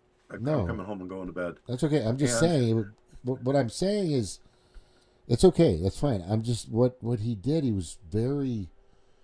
hate Trump, Trump, Trump, everything that's happening, Trump, Trump, Trump, Trump. And that he's doing this and doing that. And I think the reason why maybe he's not too happy about it, because I vouched for him to be in this very high position. Maybe you did too, I don't know. With a certain department in the federal government. And he got the position. And now it's not really panning out too well since Trump's been in office. That could be the case. That could be the case. Right? And the other thing, there's a lot of people out there still to this day. You know, I mean, I didn't hate Joe Biden. I just knew that he was just a puppet. An absolute puppet. Like, if you were to put a puppet on a stick, that's the guy you would use. You know, the difference between him and Trump, and I think we talked about that, Trump fucking, he at least he cognitively 98% of the time knows what the fuck he's talking about. Or at least 94% of the time. I was even surprised when Biden was picked to be Obama's vice president. That's what I thought. I was like, who the fuck? This guy has got the record of hell. He was such trash. Man. I personally, this is just a theory. Nothing to go by. I thought that they picked him for being able to say that you need to do what we're going to say, or we're just going to make Biden the president. Oh, yeah. Like, we're going to hold you hostage as the president, or else we're going to let this fucking idiot run the country. Mm-hmm. Yeah. A lot of people were saying that. I think we talked about that a couple times because we were like, how is that even possible? But yeah, so now I'm just, Bram, he and I I was a delegate. I was in the Green Party. He helped me to become a delegate. Then I became a media committee member. I tried my hardest to remember all that stuff I went through to try to get fucking Jesse Ventura? I said, look, all we need is one representative in the House. And I had it. Rodolfo. Remember Rodolfo Cortez or whatever his name was? And I went out past that. Flyers for the guy. Did tons of work for this fucking party. And I said, this guy's got the best chance. He's got the best percentage marks. Everybody else is shit across the planet. If you guys in the Green Party want to fucking try to get in, you're 400,000 people, maybe 500,000 people that support the Green Party need to fucking send all their money to him now and get him in. And they didn't. It was such a fucking... The thing about that Green Party experience, and Stevie and I talked about it, Stevie back then when she had some great shows, great commentary and all that stuff. She told me, she says, it's almost like they want everybody to be, the dog catcher or the city council member or the mayor. But that's it.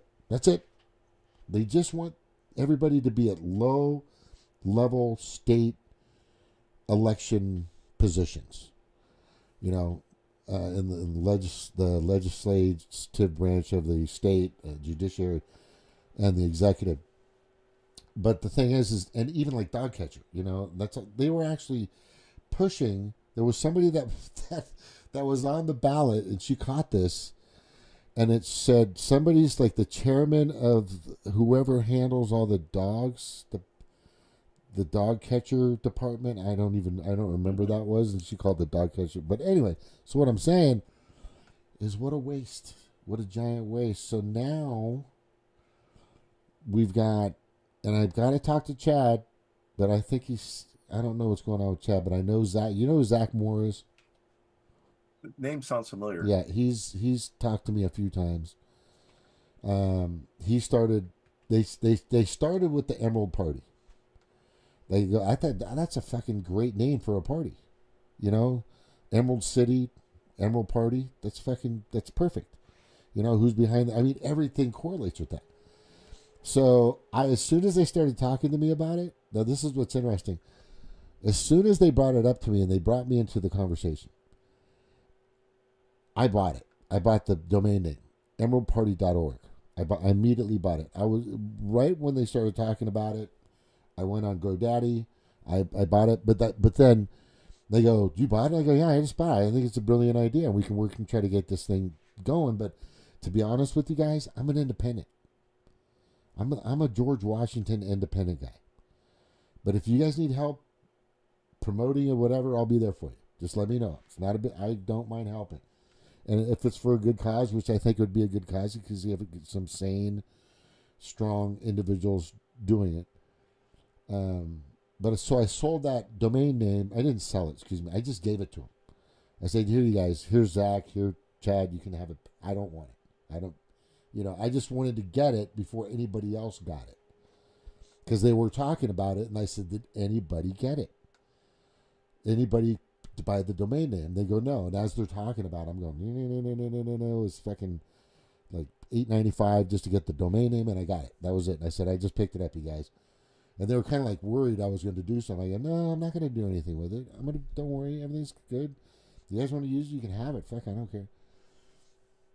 But I think that's a good idea but what I also think is I don't know if there's going to be any other party next year in 26, 27. Is it just me? I really see it as a pig pile. Well, what do you mean? Could you elaborate on that? I think a whole bunch of people on the Democratic side are all fighting to be the next president, but they're all just being quiet so that for other people get knocked off first.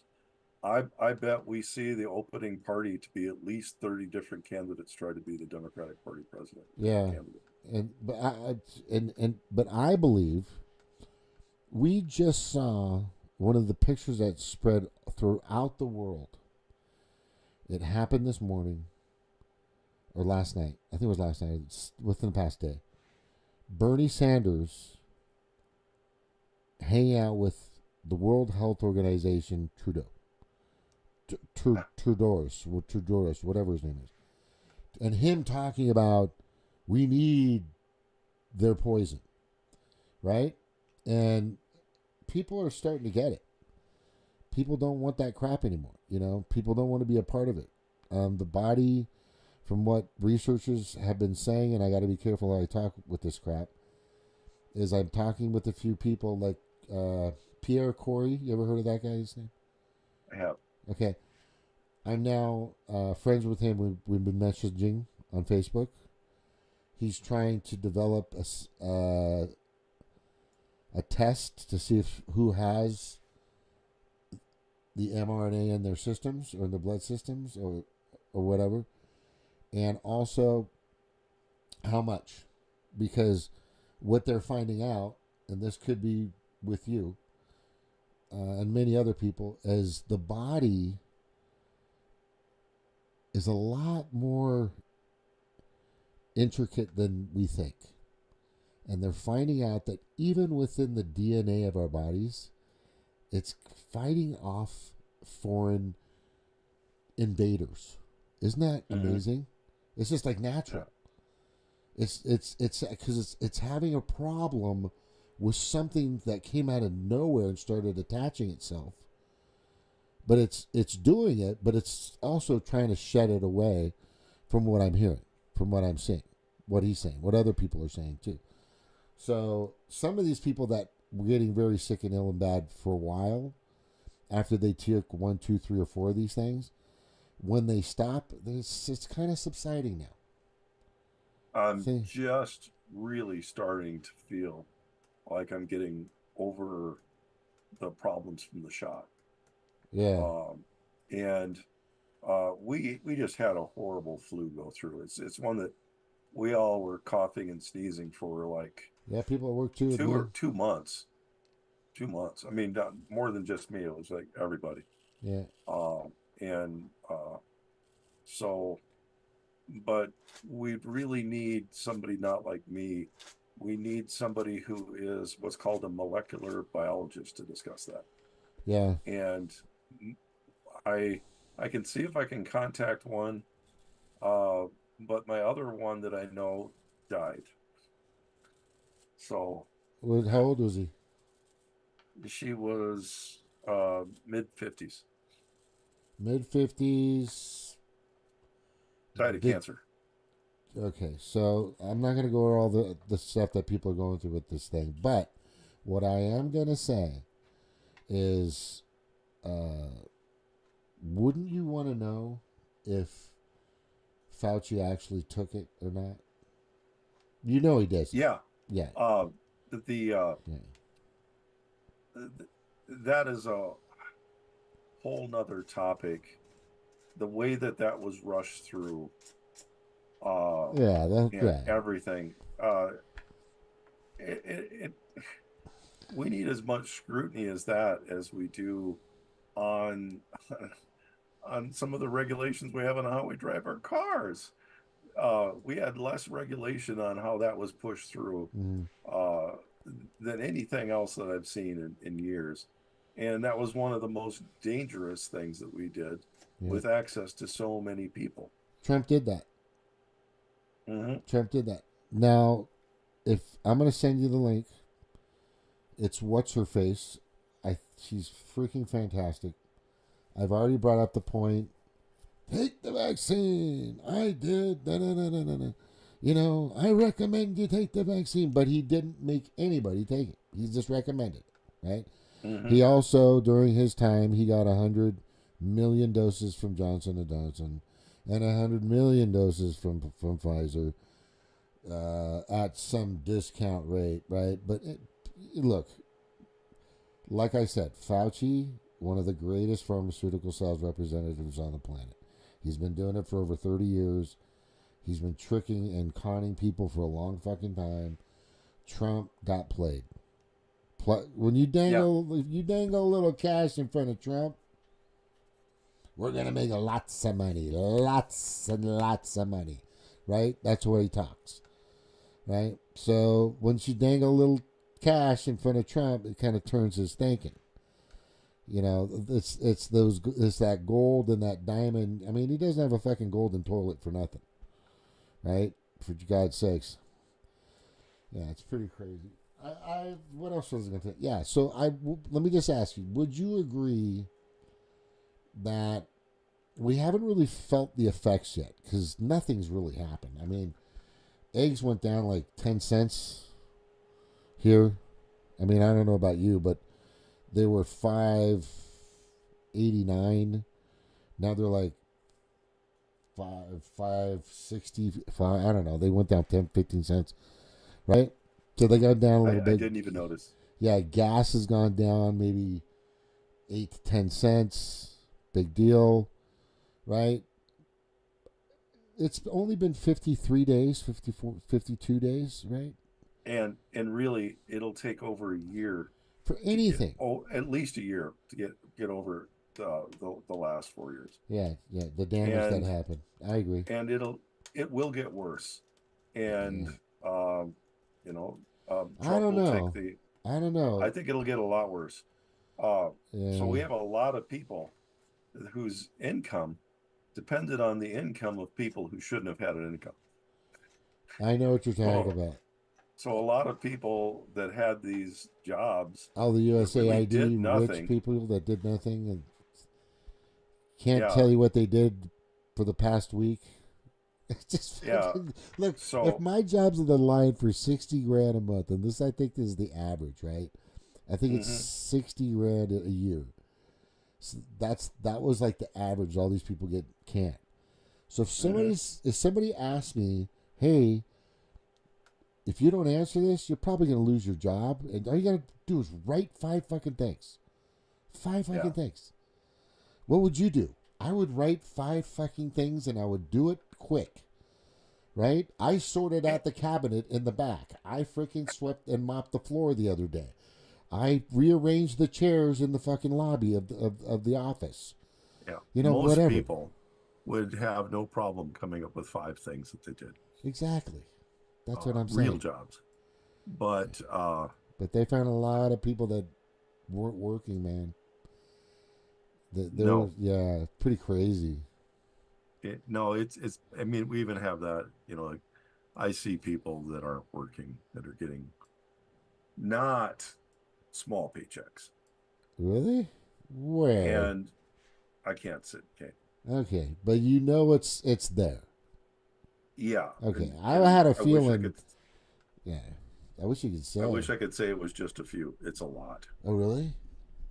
Because I Yeah. was thinking it'd just be like a few, but in this case with Doge and all the what do they call these guys? The big balls kids, they call them. You heard that term? Yeah. Isn't that crazy? Um, That's so crazy. They call these young little kids. They made their title. It was so funny because once they created their title, they were so smart. These kids are like 160 IQs, right, and up. They created this title because they knew the mainstream media would say it. So they called themselves the Big Balls Crew. And then sure enough, the fucking media, all over every media, we're talking MSNBC, I mean, you name it. They were saying, well, the big balls, big balls, big balls, big balls, big balls. You know, they were fucking genius. well, they've already found enough waste Yeah, it's to crazy. cover their salaries.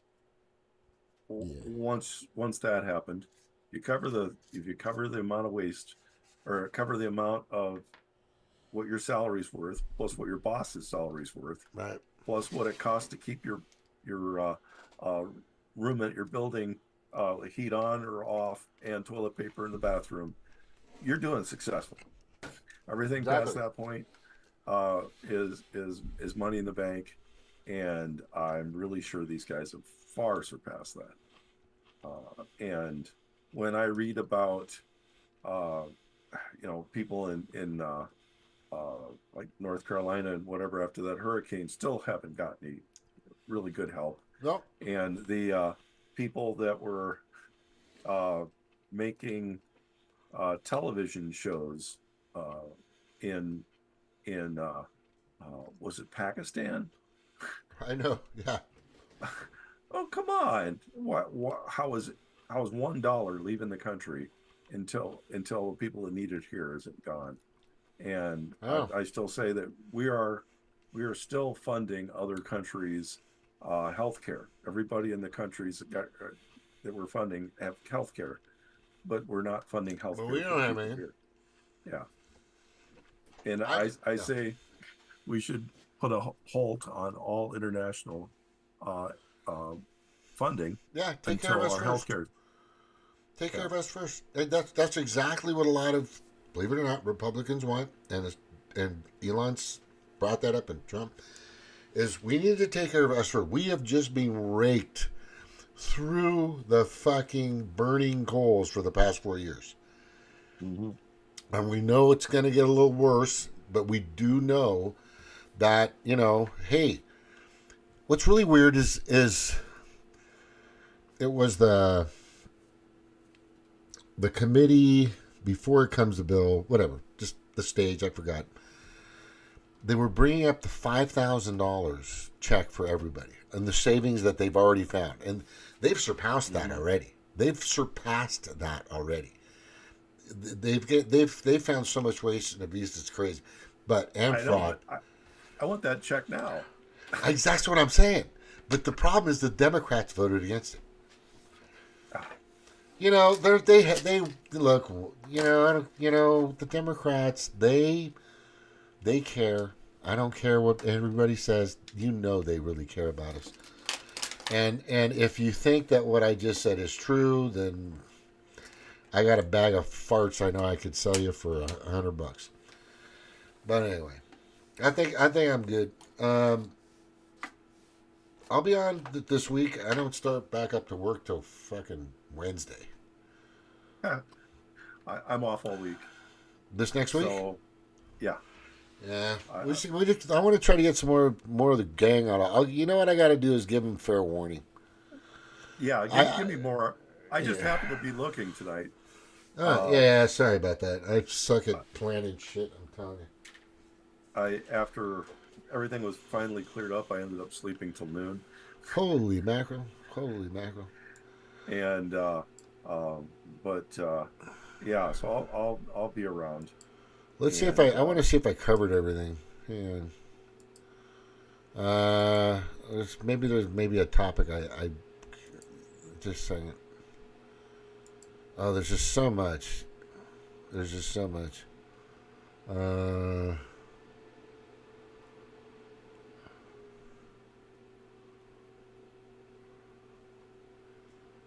Yeah, we're so done with the woke stuff. That's going away, thank God. It's just crazy. You know. Oh yeah, the climate change stuff. You gotta see this video. This is good. Okay, you gotta see this one. You're gonna like this video, and then we'll go after this. All right. All right. So I'm gonna share this here. This is happening in Glacier National Park. I climbed to the top of this in 1998. Within 15 years, this will be the park formerly known as Glacier. Tell me lies, tell me sweet little lies. Tell me lies, tell me lies. Oh no, no, you can't disguise. You can't disguise. Tell me lies, tell me sweet little lies. This is happening in Glacier National Park. I climbed to the top of this in 1998. Within 15 years, this will be the park formerly known as Glacier. Tell me lies, tell me sweet little lies. Yeah, it's just $78 trillion. Did you read it or see it? I didn't see it. Well, it's Al Gore. Maybe it hasn't popped by yet. No. Oh, you know what? I didn't even have it on there. But it's Al Gore talking about glacier this and glacier that. Back in the 90s, he said it's not going to be there. And it's going to be all dry. And then they show it several times in the future that it's still there. Right? That is, and all these things. But look, if your motivation is to really help, then I think what we should be focusing on is not using an excuse to get $78 trillion from thin air by 2030. That's what they're trying to do. Or get 90 trillion by 2050. That was their goal to help to stop climate change. But the biggest thing that I think is just really amazing to me is my thinking. Has your thinking kind of changed a little bit? Because since 2017, I met you like 2016, 2017, right?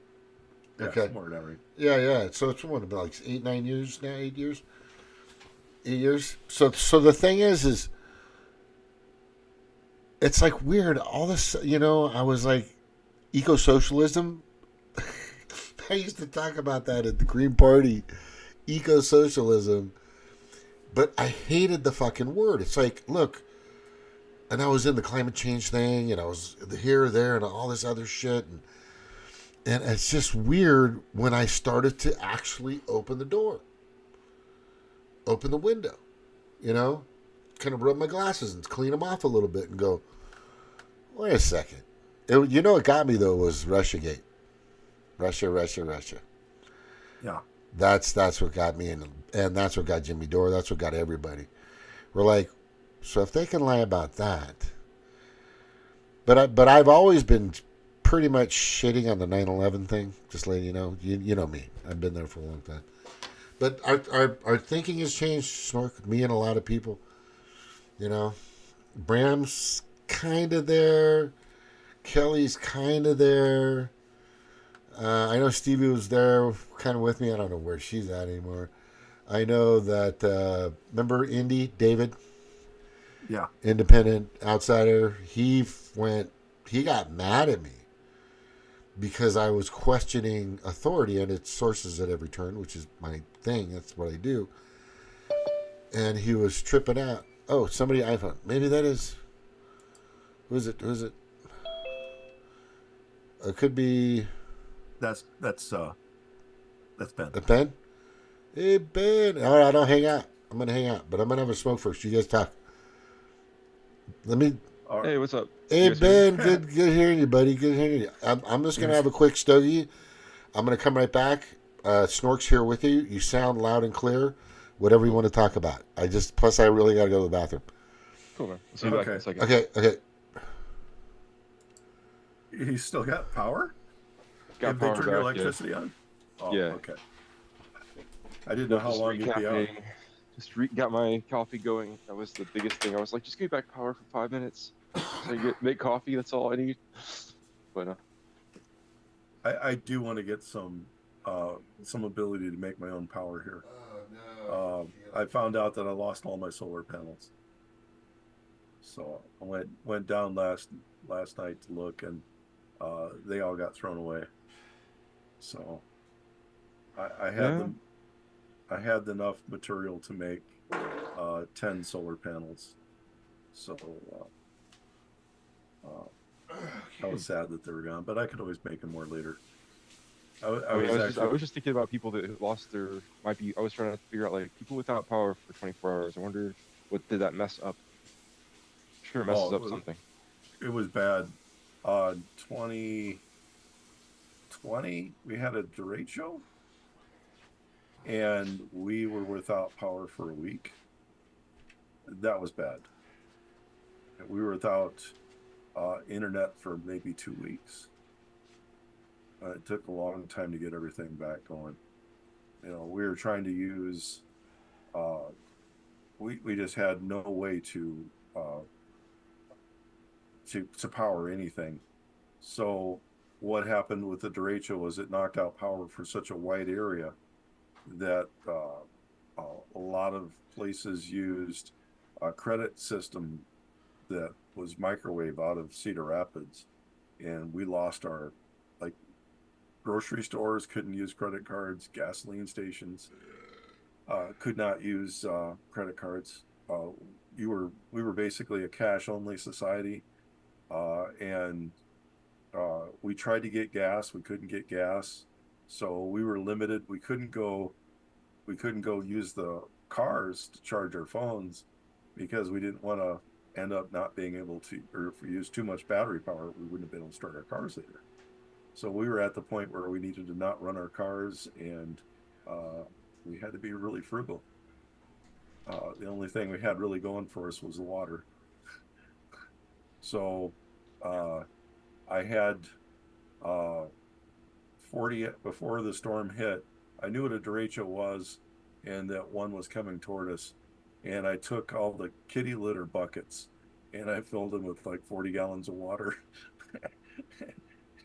And so we had water to flush the toilets, and that's the toughest thing.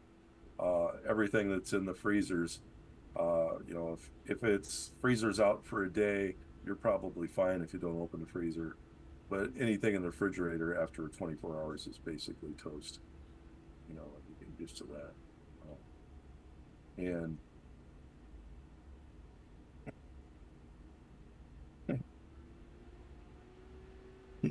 And it's snowing. It is 32 degrees here. So, I mean, it actually, if we had any kind of moisture coming through, we'd get it too. But the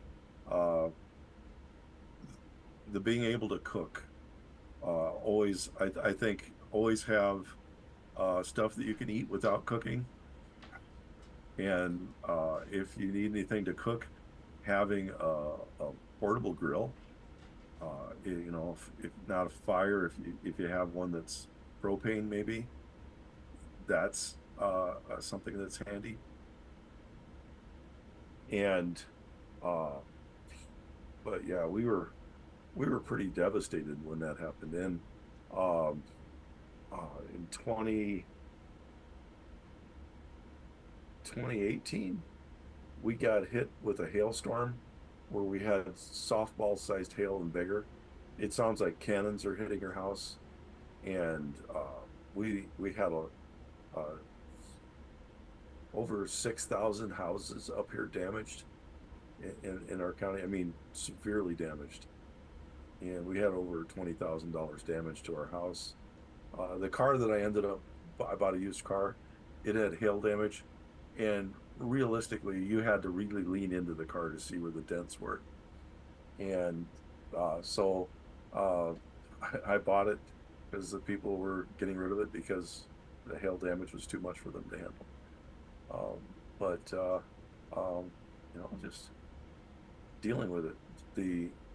Having food that we could eat, like granola bars, peanut butter, and crackers. You know, after a week, your bread goes bad. So it's hard to have a full week's of bread on supply. But you could have some crackers on supply. And my daughter can't have uh, bread. So you know, we had reduced options as to what she could eat, and that's a nasty thing to get ready for. Yeah, I think my son had just moved here before the derecho show, and that was my concern last night. It was just the ground had been too cold. There wasn't enough moisture in the air for a derecho to hit.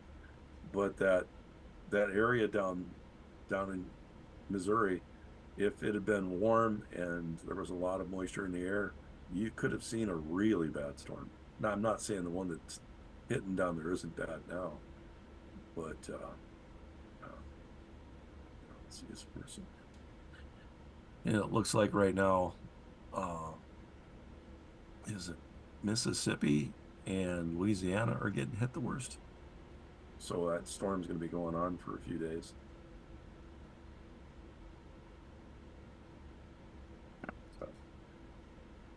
I think you're having trouble hearing me. Can you hear me? Now I hear you. Okay. Yeah, it's microphone thing. I mean, yeah, like the people used to, I guess, salt their meats and preserve meats that way, right? So I guess it's like, maybe is it good to have beef jerky, you think? Yeah, that lasts without being, as long as you keep it in the bag and sealed up. That might be a decent thing to have on hand. In fact, that's something I probably should buy. Right? I mean, yeah. I'll be hit pretty. I get hit with the county taxes and state taxes, or county taxes this month. I get hit with this federal taxes next month, and then I get hit with the state taxes the following month. So this is my 3 months of having to pay tax. They're all about this, just about as bad. What do you think about the different tax proposals or like different adjustments that Trump is proposing? Is it all good? I don't know what the current proposal is. There's a couple like eliminating overtime tax. I guess what is it? Maybe eliminating income tax. I'm for. There's I'm a couple for getting things. rid of overtime tax. But I would like it to be expanded. So as a teacher, one of the teachers got sick, and I basically in the fall had to teach 2 teacher loads, and the amount of money that I got was nowhere near what I would do for the extra hours I had to teach. But But then they're gonna take a lot of your overtime, or well, the taxes were so much on the increase that I barely got any of the money that was left available. so they're saying that after this is the best one of all, that after the budget is balanced, I guess they changed it a little bit. Like they're trying to. They said Trump also said no taxes on interest, or he said no interest or something. Wait, no, no taxes on your interest payment or on your automobile loan, right? But then he changed it and said only for only for cars made in America, and Okay. so he kind of changed it.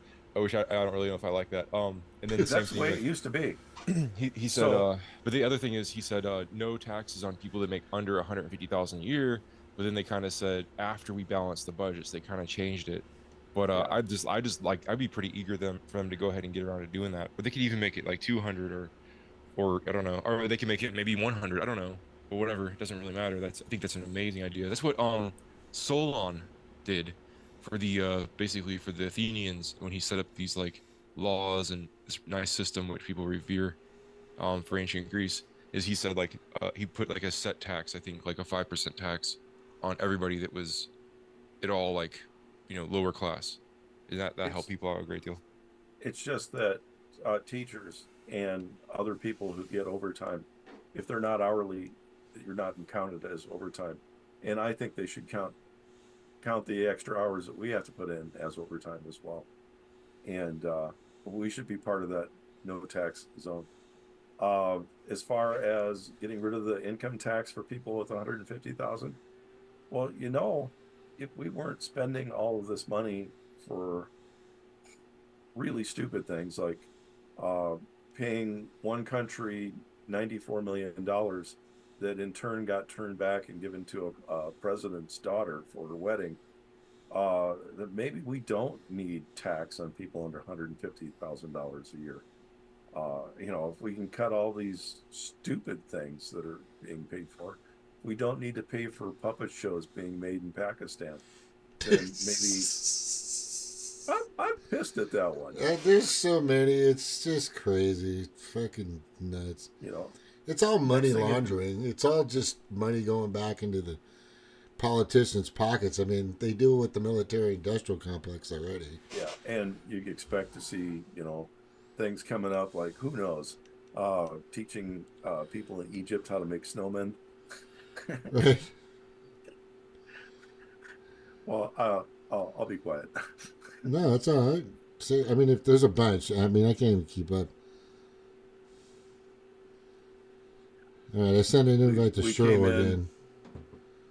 We just, like I said, we had this new building on campus, and they put in all gender neutral bathrooms, and people aren't willing to use them.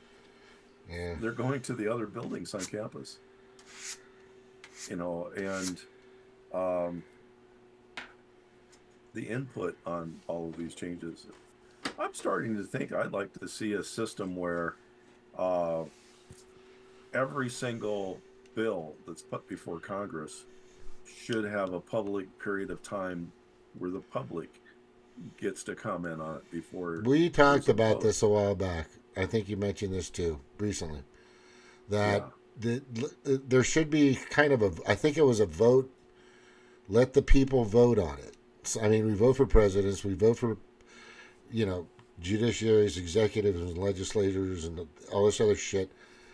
If you're gonna, and this is where Matt Gaetz came in with single line voting, and we have the technology to do it. He brought it up and I thought that was one of the best ideas ever, because you can't stuff a bunch of pork and fat and stuff that they kind of just did again into these bills if you just go single line and make these people work instead of only working like 120 days a year. People in the Capitol. Oh, she's got to go to bed. But anyway.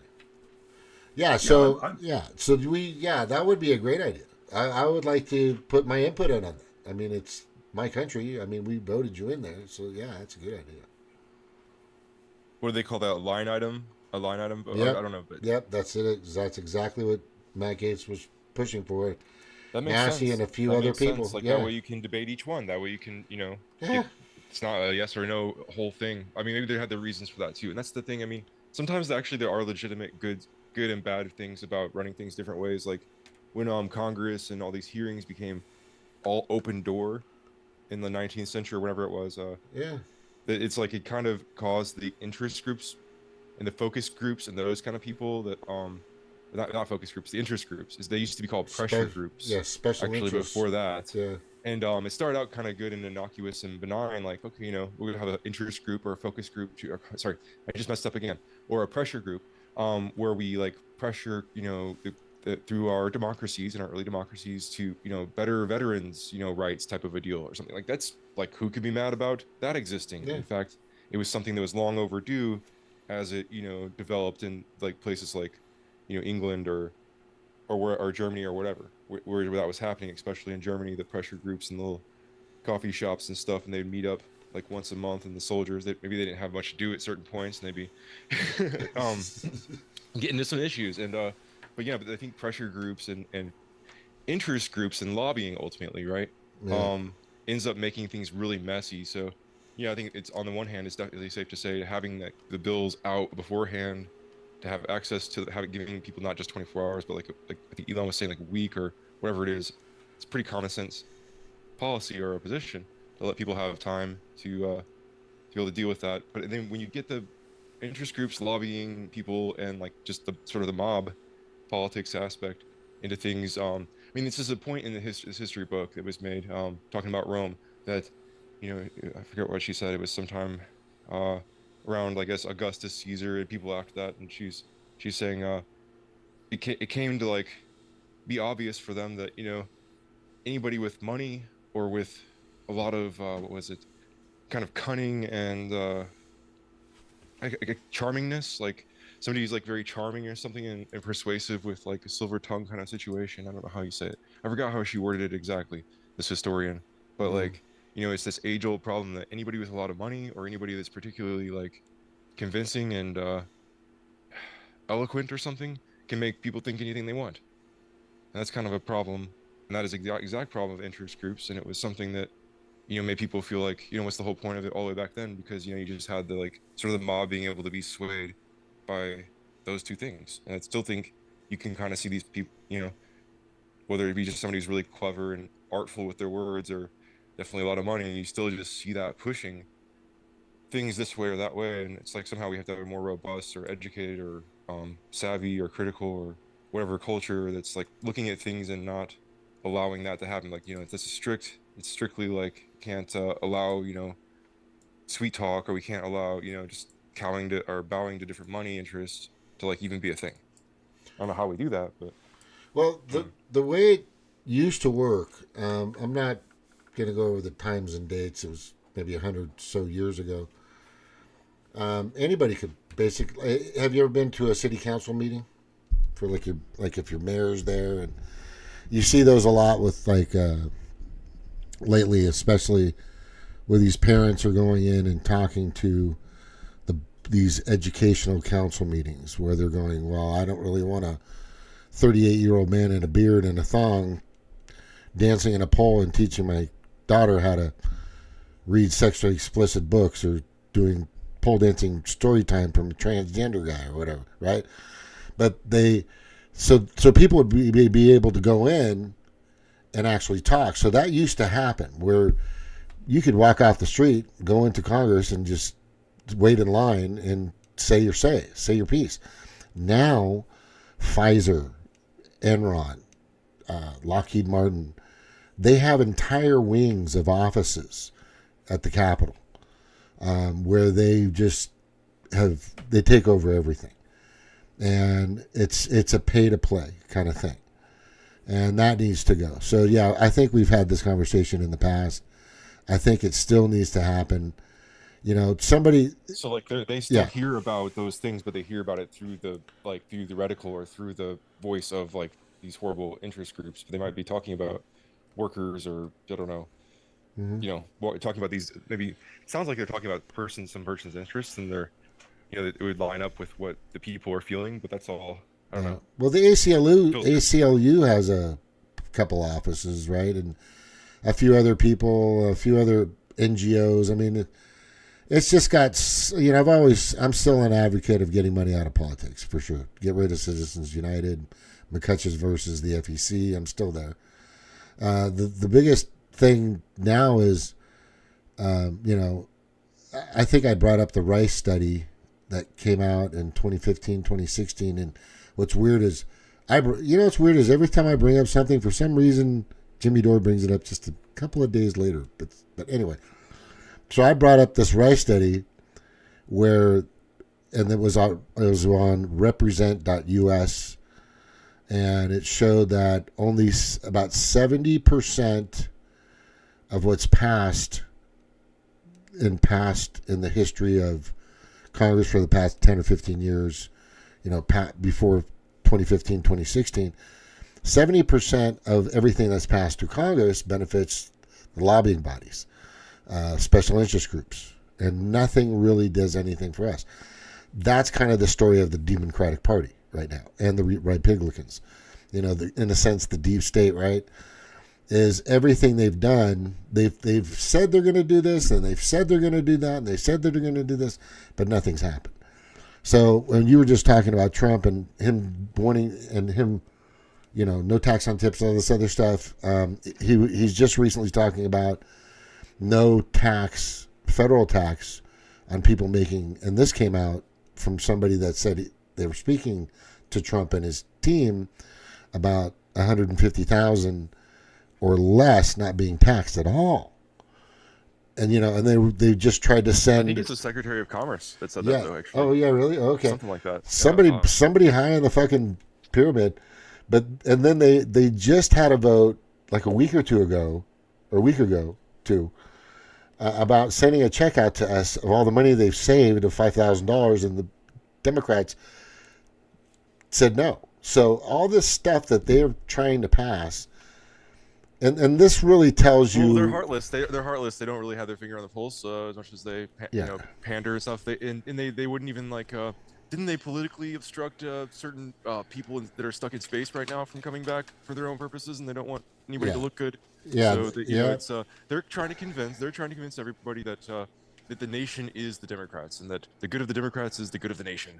And that was kind of the case because they had taken over I don't know, the last 12 out of 16 years. But it's like they're conflating that, and they're trying to conflate and convince their constituency that they're so under threat by Trump and Elon, whenever it's they themselves that they're more worried about something getting so they're saying like, stop these investigations and this Doge thing. It's not saving any money. So they're like taking my money away. down on that. It's not saving any money. So if they were just cutting check to people from it, like here's what we've saved so far. Here's your portion. It would be very bad for the morale of trying to like stoke this anti-Elon, vandalize the if everybody got a check for $5 grand, the whole argument. Yeah, it's posturing. But look, I tried so hard. Remember, I was out walking the sidewalks and going door to door for Bernie, and I remember the exact amount of $370 I spent on that guy the first time he ran. The second time I spent maybe half. And then when Iowa came, was it Iowa? And he just totally bent over. And then I realized everybody that was his managers that was running his campaign were like Harry Reid, Nancy Pelosi, and John Kerry people. And I'm just like, oh, fuck, there it is. And I didn't find that out until later on. And I was like, well, fuck, we're screwed. And then now you have, we were just talking about this earlier, I don't know if you were listening, but Bernie was hanging out with the World Health Organization's Trudeau. How do you say his name? That Trudeau. It's not Trudeau. It's Trudeau's. Something like that. But anyway, and that's not good optics. That's not good optics. The World Health Organization is mainly ran by Bill Gates. He's the highest donor. And we know the way he thinks. I mean, my opinion of him is I just think he's a genocidal maniac. I don't know what you think of him, but there's just so many things in the past. Oh, God. I mean, we've all been getting there. Everybody that's came on here, even Dave from Independent Outsider was just like pissed off constantly at Hillary Clinton, pissed off, the way things went. They never, in 2009, that's the last time wages have been raised or touched. There's no Medicare for all. There's nothing, and now I'm starting to understand why the states, because just so you know, and I know you know this, I'm from California where everybody's supposedly rich, but now there are like 2 or 3 generations living in a single house because it's so fucking expensive there. But now we're seeing just a lot of people that are going, well, they haven't done anything. Not everything they've been promising and doing, and they want Ukraine to keep going. What the fuck? I mean, and the nonsense and people half naked prancing around in the White House with rainbow flags and all this other stuff above my flag that I carried in the military. You know what I mean? The one that during my ceremony of my graduation, there's 50 flags.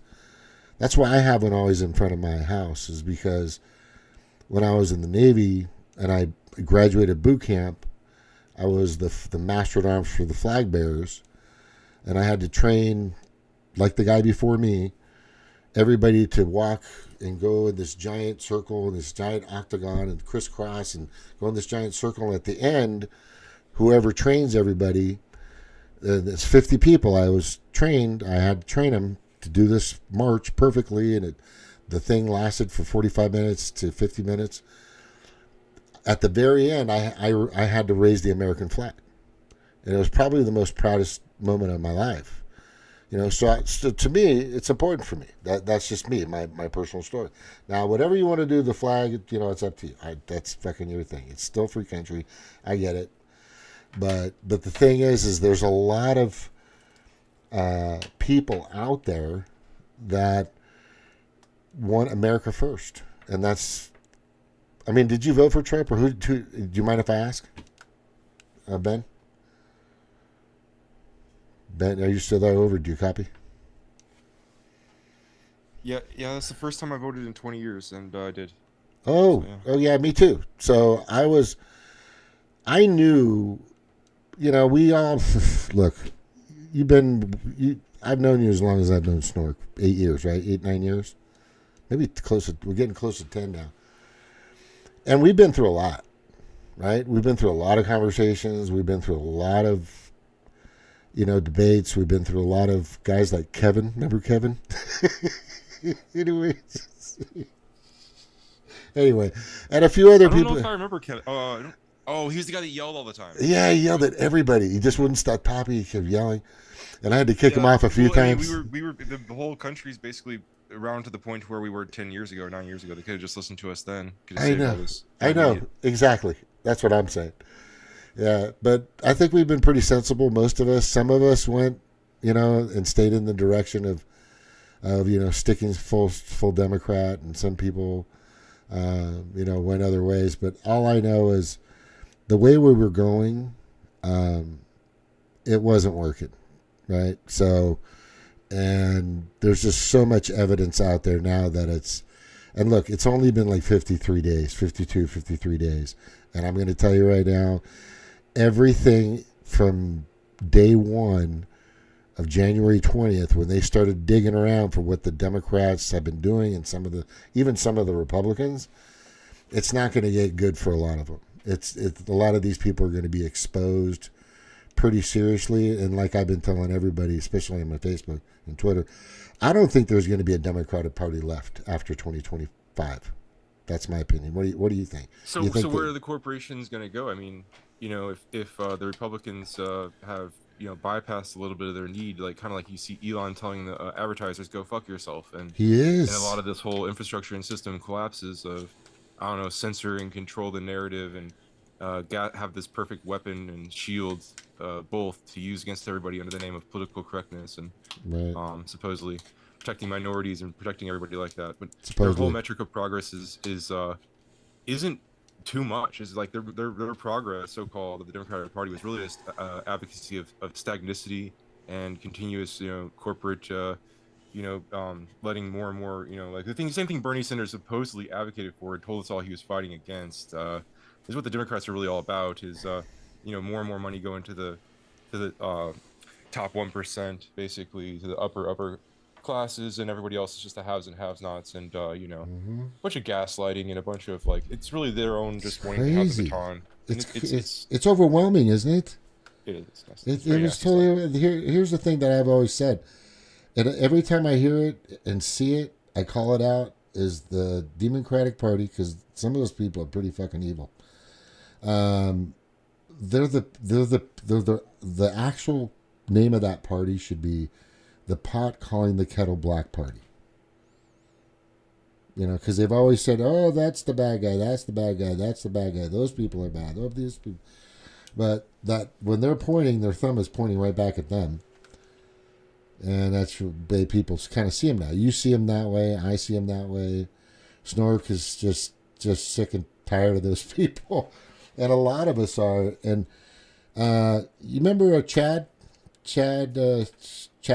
or Sir Chad? Ben? Yeah, okay. Yeah.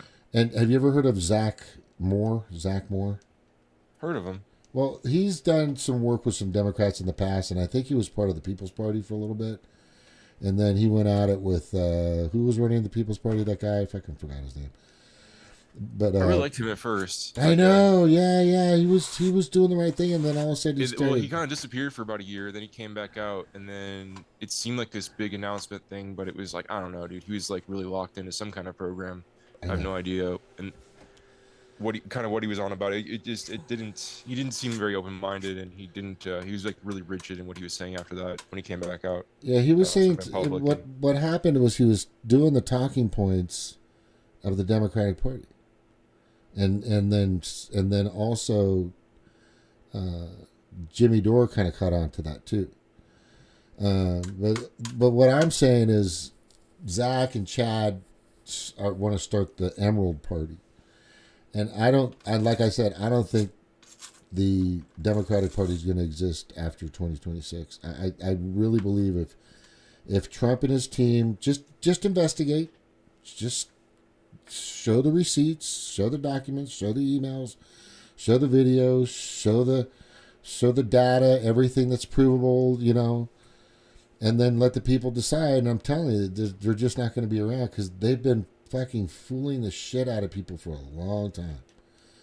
And people are just going to go. Their whole antics of that Trump is worse than Hitler didn't work this time at all. Like, it just wore thin, and they didn't. It's like they pulled all the punches already. They've went to all their desperate, tactics, antics, and tricks, and they're still doing it though. They're really gonna have to rewrite a new playbook, I guess, at some point. Well, they can't because they've been lying from the beginning, in my opinion, and I've kind of found that out. So Chad Chad they have a and huge brainwashed army. They have a huge brainwashed army. They've been convinced of things like January 6th was a threat to our democracy. This is a historical event that I know the history about, and it wasn't rewritten right before my eyes. I know that this is the truth, and he's a convicted felon, and exactly. and, like, it's like they're just like locked into that, and so I don't know. I do hope something comes out that like snaps them out of that. Well, And it's like, okay, well, you could say he's a convicted felon, but those other 10 people that told you that, they're in jail now, and the receipts were there. And then that'll be a new day. So what I was saying is Zach and Chad are starting the Emerald Party. But let's just say we might have a little recession, we might have a little depression, we might have a little something. We're still feeling the effects of the past 4 years. There's no doubt. But once that starts to get cleaned up and things start getting a little better and people are actually doing a hell of a lot fucking better and checks are sent out or whatever the case may be, and this party starts to disappear, my question is there going to be a formidable party are we going to need another party? I mean, I think we should have at least three, always three. There's like I said, there's only 2 countries on the planet that are dominated by 2 parties. This country and Malta, a little fucking island in the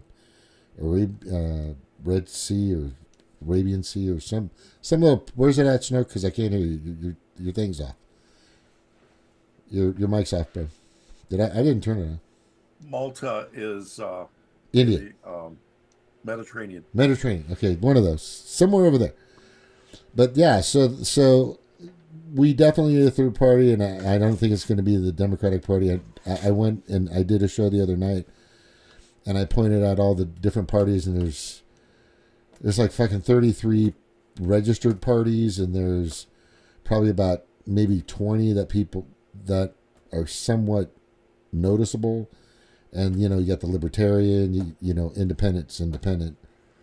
I like Independent. That's all I'm saying. See, I think that if we had more parties, I think a real measure is there's been this idea of like, well, what if we just had everybody and there wasn't parties and people just had like these different platforms or different ideas or visions for the country? Yeah. I like that, and I like having more parties. But I think that the weird thing I would insist on is let's have no polls, because I think it's when you got polls that say, well, this guy's only got 2%. It's just like that's this way to like. Yeah, that takes out the little guy. I'm not big on the poll. I want to just. And something about that, like it really messes things up, and so I don't know. Yeah, we should. Anyway, let me say this to you guys real quick. If Trump were to, this is just real quick. This is the numbers that speak for themselves, right? Take your time. If Trump were to pull off that thing that he proposed about China, Russia, and ourselves, although we could still do a hell of a lot of blowing up and killing with the money still left. But if we were to cut our military budgets by half, we would save, the United States would save $450 billion annually, China 145, Russia 54, if other countries adopted it, India 41 billion, Saudi Arabia 37 billion, United Kingdom 34 billion, Germany 28 billion, France 27, and down the list. this kind of money put into nations like where it really needs something vitally, and if it wasn't in the corrupt way that certain contracts go, where I don't know, you pay some inordinate amount of money for regular facilities or whatever in the contracts and the way that they maybe even where you just have like it's not real competition, right? That for the way that some of the contracts go, it's pretty disgusting sometimes. And so if it was actually that money was actually applied and actually not, there wasn't a bunch of people ripping off sort of the government as middlemen, companies and entities in between, I don't know, just like so much good stuff could be done with that kind of money, or anything near that kind of money, really. We want it. You and I and Snork and all of us, we want the good stuff. And I'm wondering this, because look, I've been golfing a lot lately because I have a buddy at work who gets me into golf for free, or else I wouldn't be golfing a lot. Just letting you know.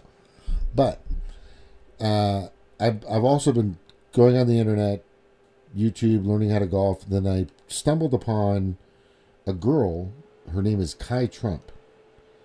Kai Trump is the granddaughter of Trump's firstborn, Donald Jr. And she's a fucking really good golfer, but I've seen him golf with her. They've been out together just like a grandpa and a granddaughter would do. Cool, great. The guy cares. He literally cares. He's been out with some pros. He's been out with other people. He's fucking a pretty good golfer for being. How old is he? 70? What? How old is he, Snook? I don't remember. I just think he's past 70. Yeah, he's 77. He's 77. Yeah. And the guy can fucking hit a ball monster, and he's using a legal club too. I don't know, that Joe Biden's pretty cool too. I remember back in 2020, he challenged that old farmer guy to a push-up contest. Sorry. I think That never happened. That's so funny. I think Trump's in better shape than I am, but I still would like to see the president be less than 70, and but at least he's not demented. Nah, he slips a little bit, but don't we all? I mean, there's some things I'm saying I fucking don't remember half the stuff I'm talking about. Yeah, But, yeah. I mean, you know, it's just normal. But here's the thing, and I think I'm gonna get out pretty soon because I've been on and my butt's getting sore. And Ben, I appreciate you coming on. I might come on tomorrow night. Depends on how things go. I've got some work to do at a friend's house, and then I got some more work to do at another friend's house. But the question I think I would like everybody to contemplate is, can we be patient? Can we restrain ourselves and see what the fuck happens? That's because there's really, and I brought this up in the beginning, and that's the title. Stop Trump, right? Question mark. I don't think you can't. He owns the House, he owns the Senate, he owns he's POTUS.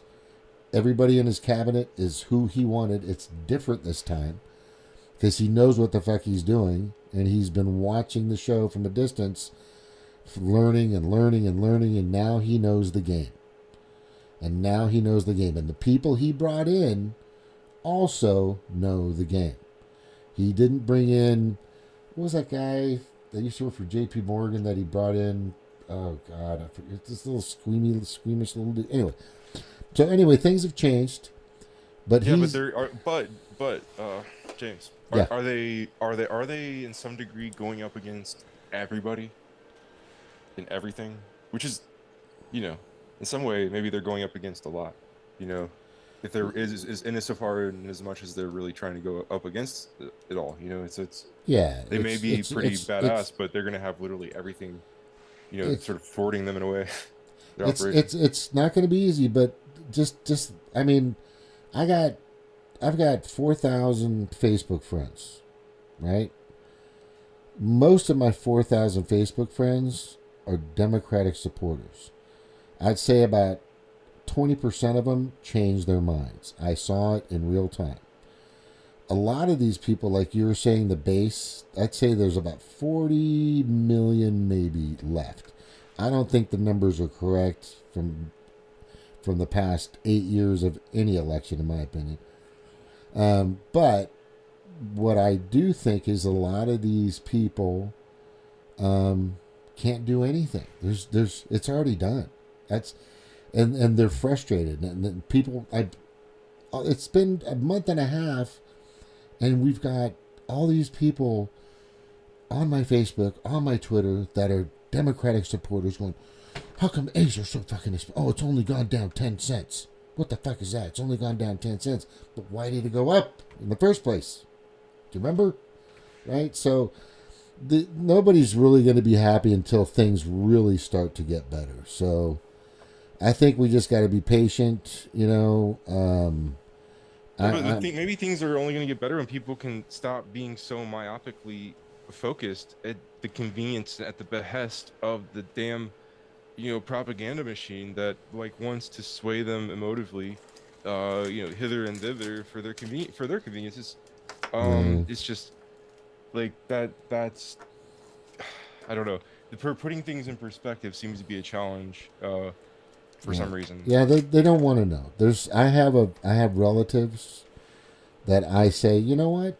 Let me show you my slides. Let me show you all the information and the data and the information and the videos and the documents from the government, from these websites, governmental websites and stuff, and show you what's going on. But They Jim, don't. No. He spent all that money on flying his aircraft around on 4th of July, or I don't know what it was. Not aircraft, it was. He was golfing or something. He was like, golfing the other day. He was golfing. But don't you understand? That's a lot of money, and it's like, yeah, but what about all this stuff? You care about money now? Oh, okay, cool. Let's talk about Doge then, right? Yeah. But no, it's not in perspective. No.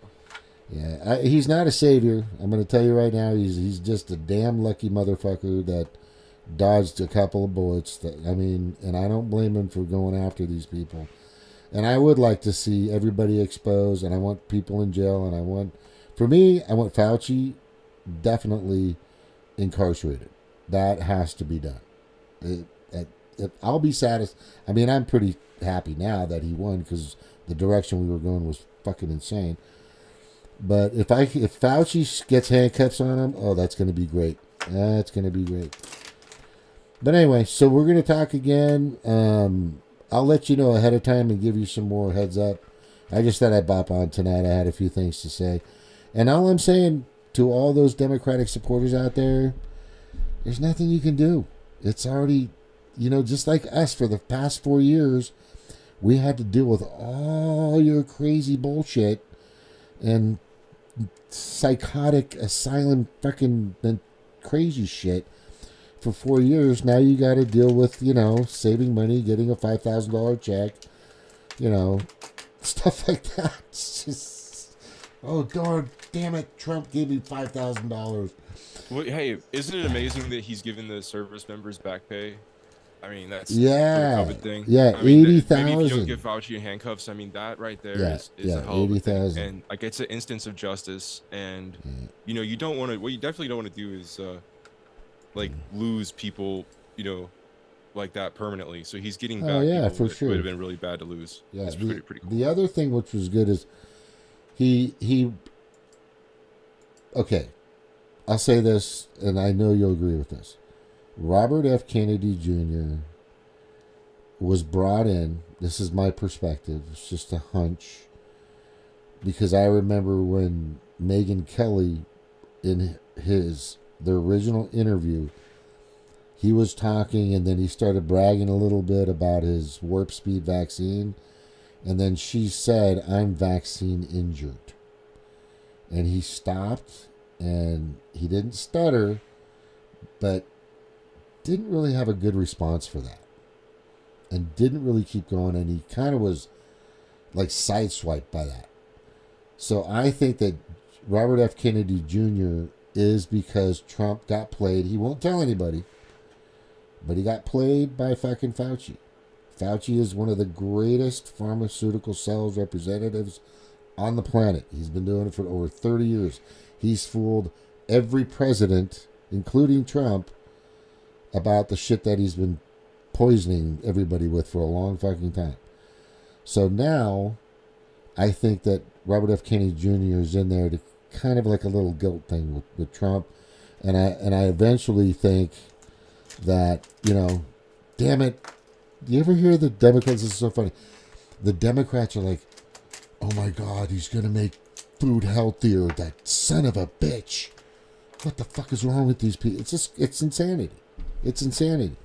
But all in all, we're just gonna have to be patient and see what happens. But what do you think? Do you think RFK is gonna make us healthier, or do you think he's gonna make us sicker?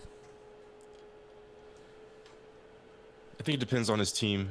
And Yeah, oh, yeah. like ultimately, if he's a good person, then he could have the right people around him, and they can do a lot of good. Yeah. It seems like the plague of everything right now is that like everybody just has some other angle, some other way to offer their pitch for something that they're trying to make an exorbitant amount of profit from. Yeah. You're right. And so it's like, I'll propose this and you can do this, but see, and they leave out the part where how like their friends or themselves are going to make a bunch of money in that make. And yeah, That's so it my just depends concern. who he has around him, I think, in a way. That's the picture I got up right now. Is if you're watching the YouTube, you can see the picture. It says this is what it would look like if the government was actually transparent. And all you see in Congress, and this is the Hall of Congress, right? It shows Pfizer, Gates Foundation. It shows Raytheon, BP, BlackRock, AT&T, MSNBC, Fox. It shows all of them, right? Because they don't. Right now, they're still kind of working for the same people that have been running the whole place. And I'm a little concerned that they're going to try to keep that cash cow around. That's my biggest concern. I mean, Snork, what do you think? Before we go, Snork, what do you think? Do you think they're going to completely cut the umbilical cord of the giant conglomerate lobbying body of fucking corporate? That's going to be real tough to do. Exactly. If they do, it'd be amazing. Now, when it comes back to Robert F. Kennedy on his being able to do anything, if he were to make everything perfectly clean today, we wouldn't even see the effects for 2 years. So yeah. I don't want to say, hey, starting today, it's going to be healthy tomorrow, and then judge him by how healthy we are tomorrow. It takes a long time. The food that we start making today might not make it to the shelves at the grocery stores for 6 months. Mm-hmm. And I agree. so like right now, the first things that I think he did was cut back on the chemicals used in toothpaste. Now, that's not a frivolous thing.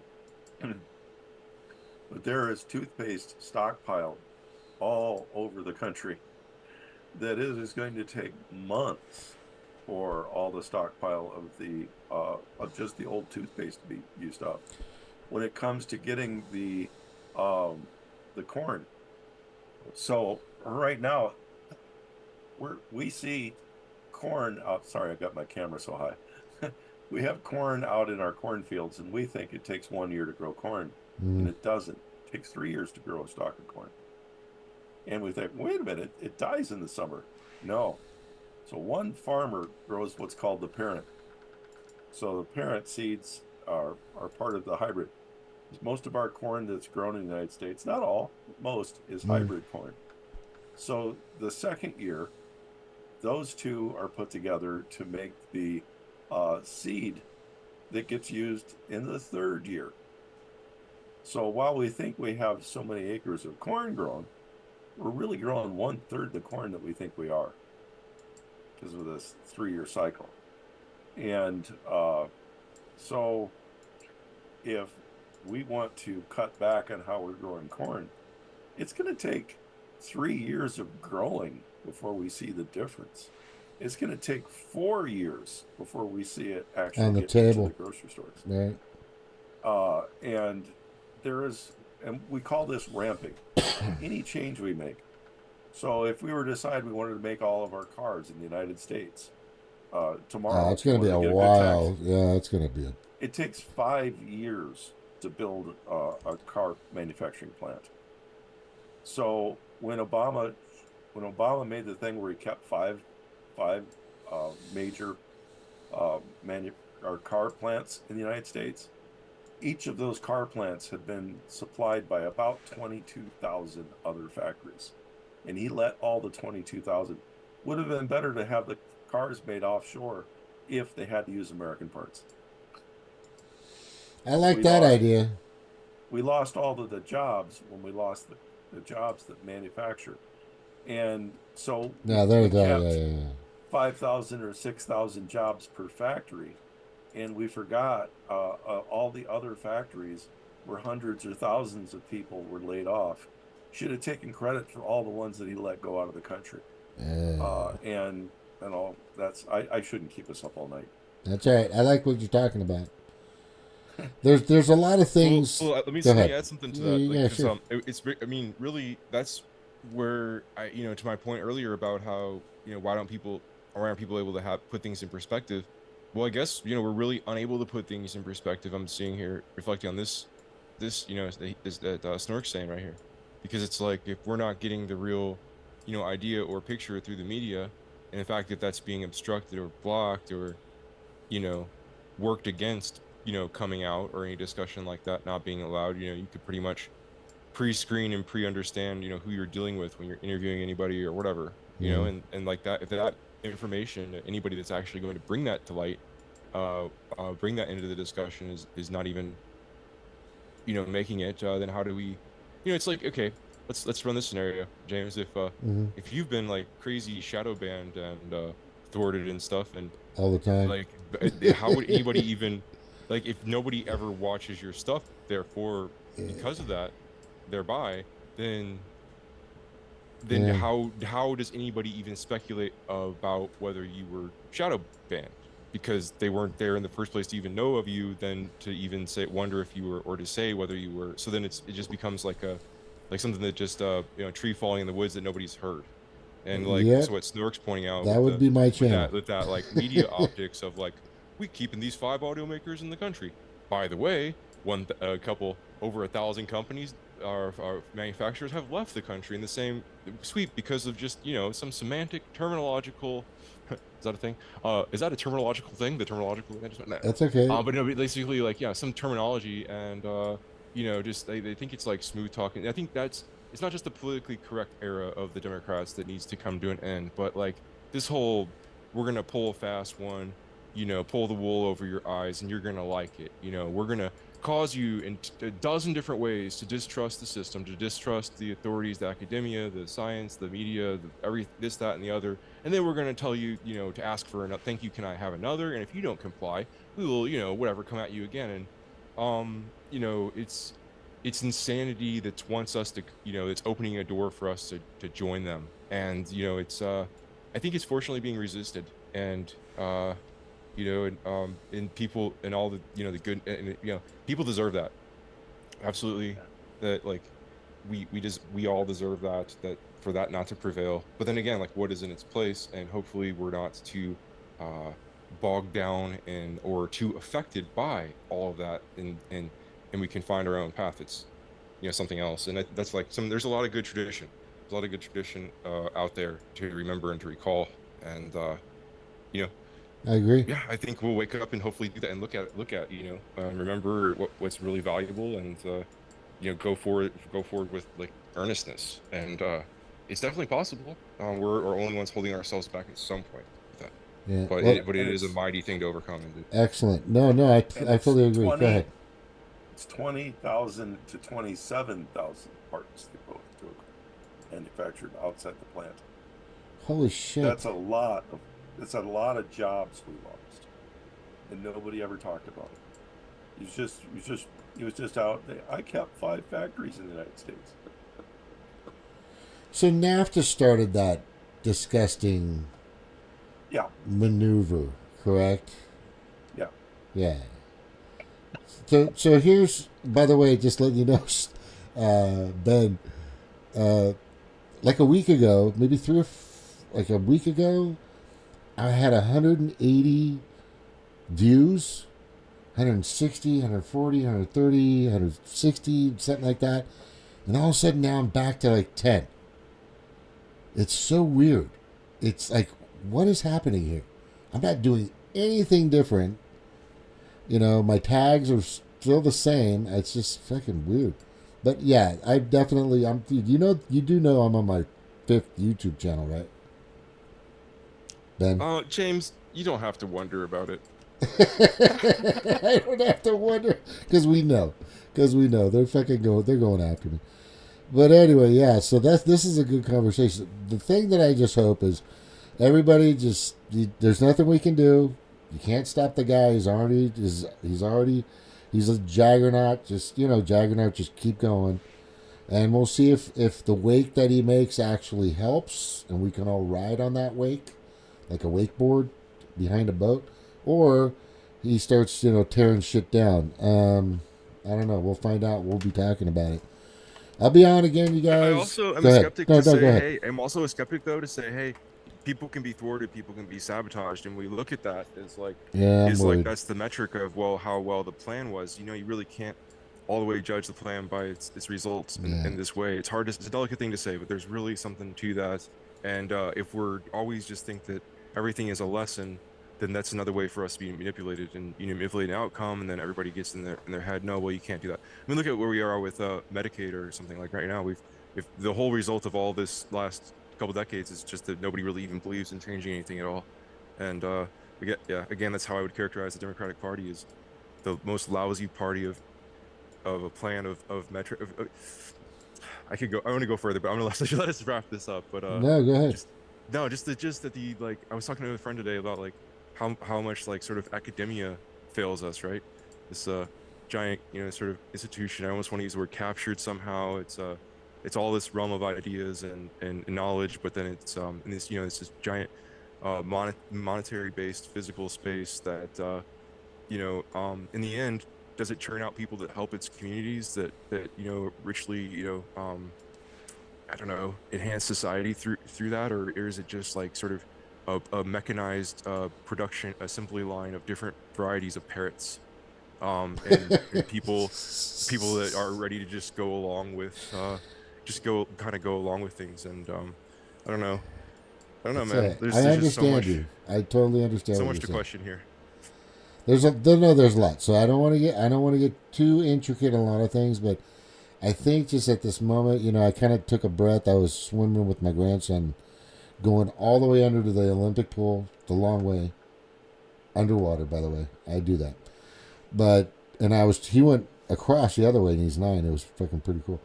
But anyway, so I was sitting there, just kicking back in the water, like no gravity, and I'm going, there's nothing I can do. I'm just going to, like I said, you just kind of got to leave it in God's hands at this point. You know what I mean? And, and I'm not super religious, but. Hey man, there's a book called it's called Sea Peoples, and it's all about Polynesian history. It's on Audible.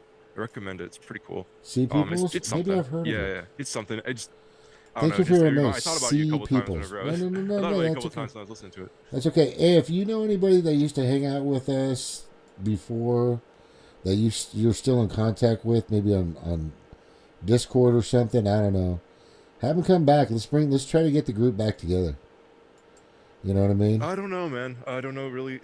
Can't say that I know anybody at all other than you guys. To be honest, to keep up with anybody at all. Eric comes on every once in a while. Remember Eric? Kind of a young guy. Yeah, Has the I used to cool. give that guy's like YouTube channel a lot of likes and views. Yeah, me too. I'd stop by and he's playing those games and shit all the time. I was like, dude, I would actually just kind of watch. I would just sit there and just watch it. It was just mesmerized. But anyway, listen, guys. Thank you guys for coming on. Mahalo nui aloha. Thanks for coming on, Snark. Good hearing from you, Ben. I'll send you guys in the future when I go on, and I'm doing like what do they call this? The open session or open? What the fuck? Anyway, next time, guys. Thank you. Aloha. It's called the Really Cool Think Tank Group. No, I'm just There you joking. go. Everything's This a think tank, this though. super cool think tank group. Aloha. Thanks, sir. Take care. Bye.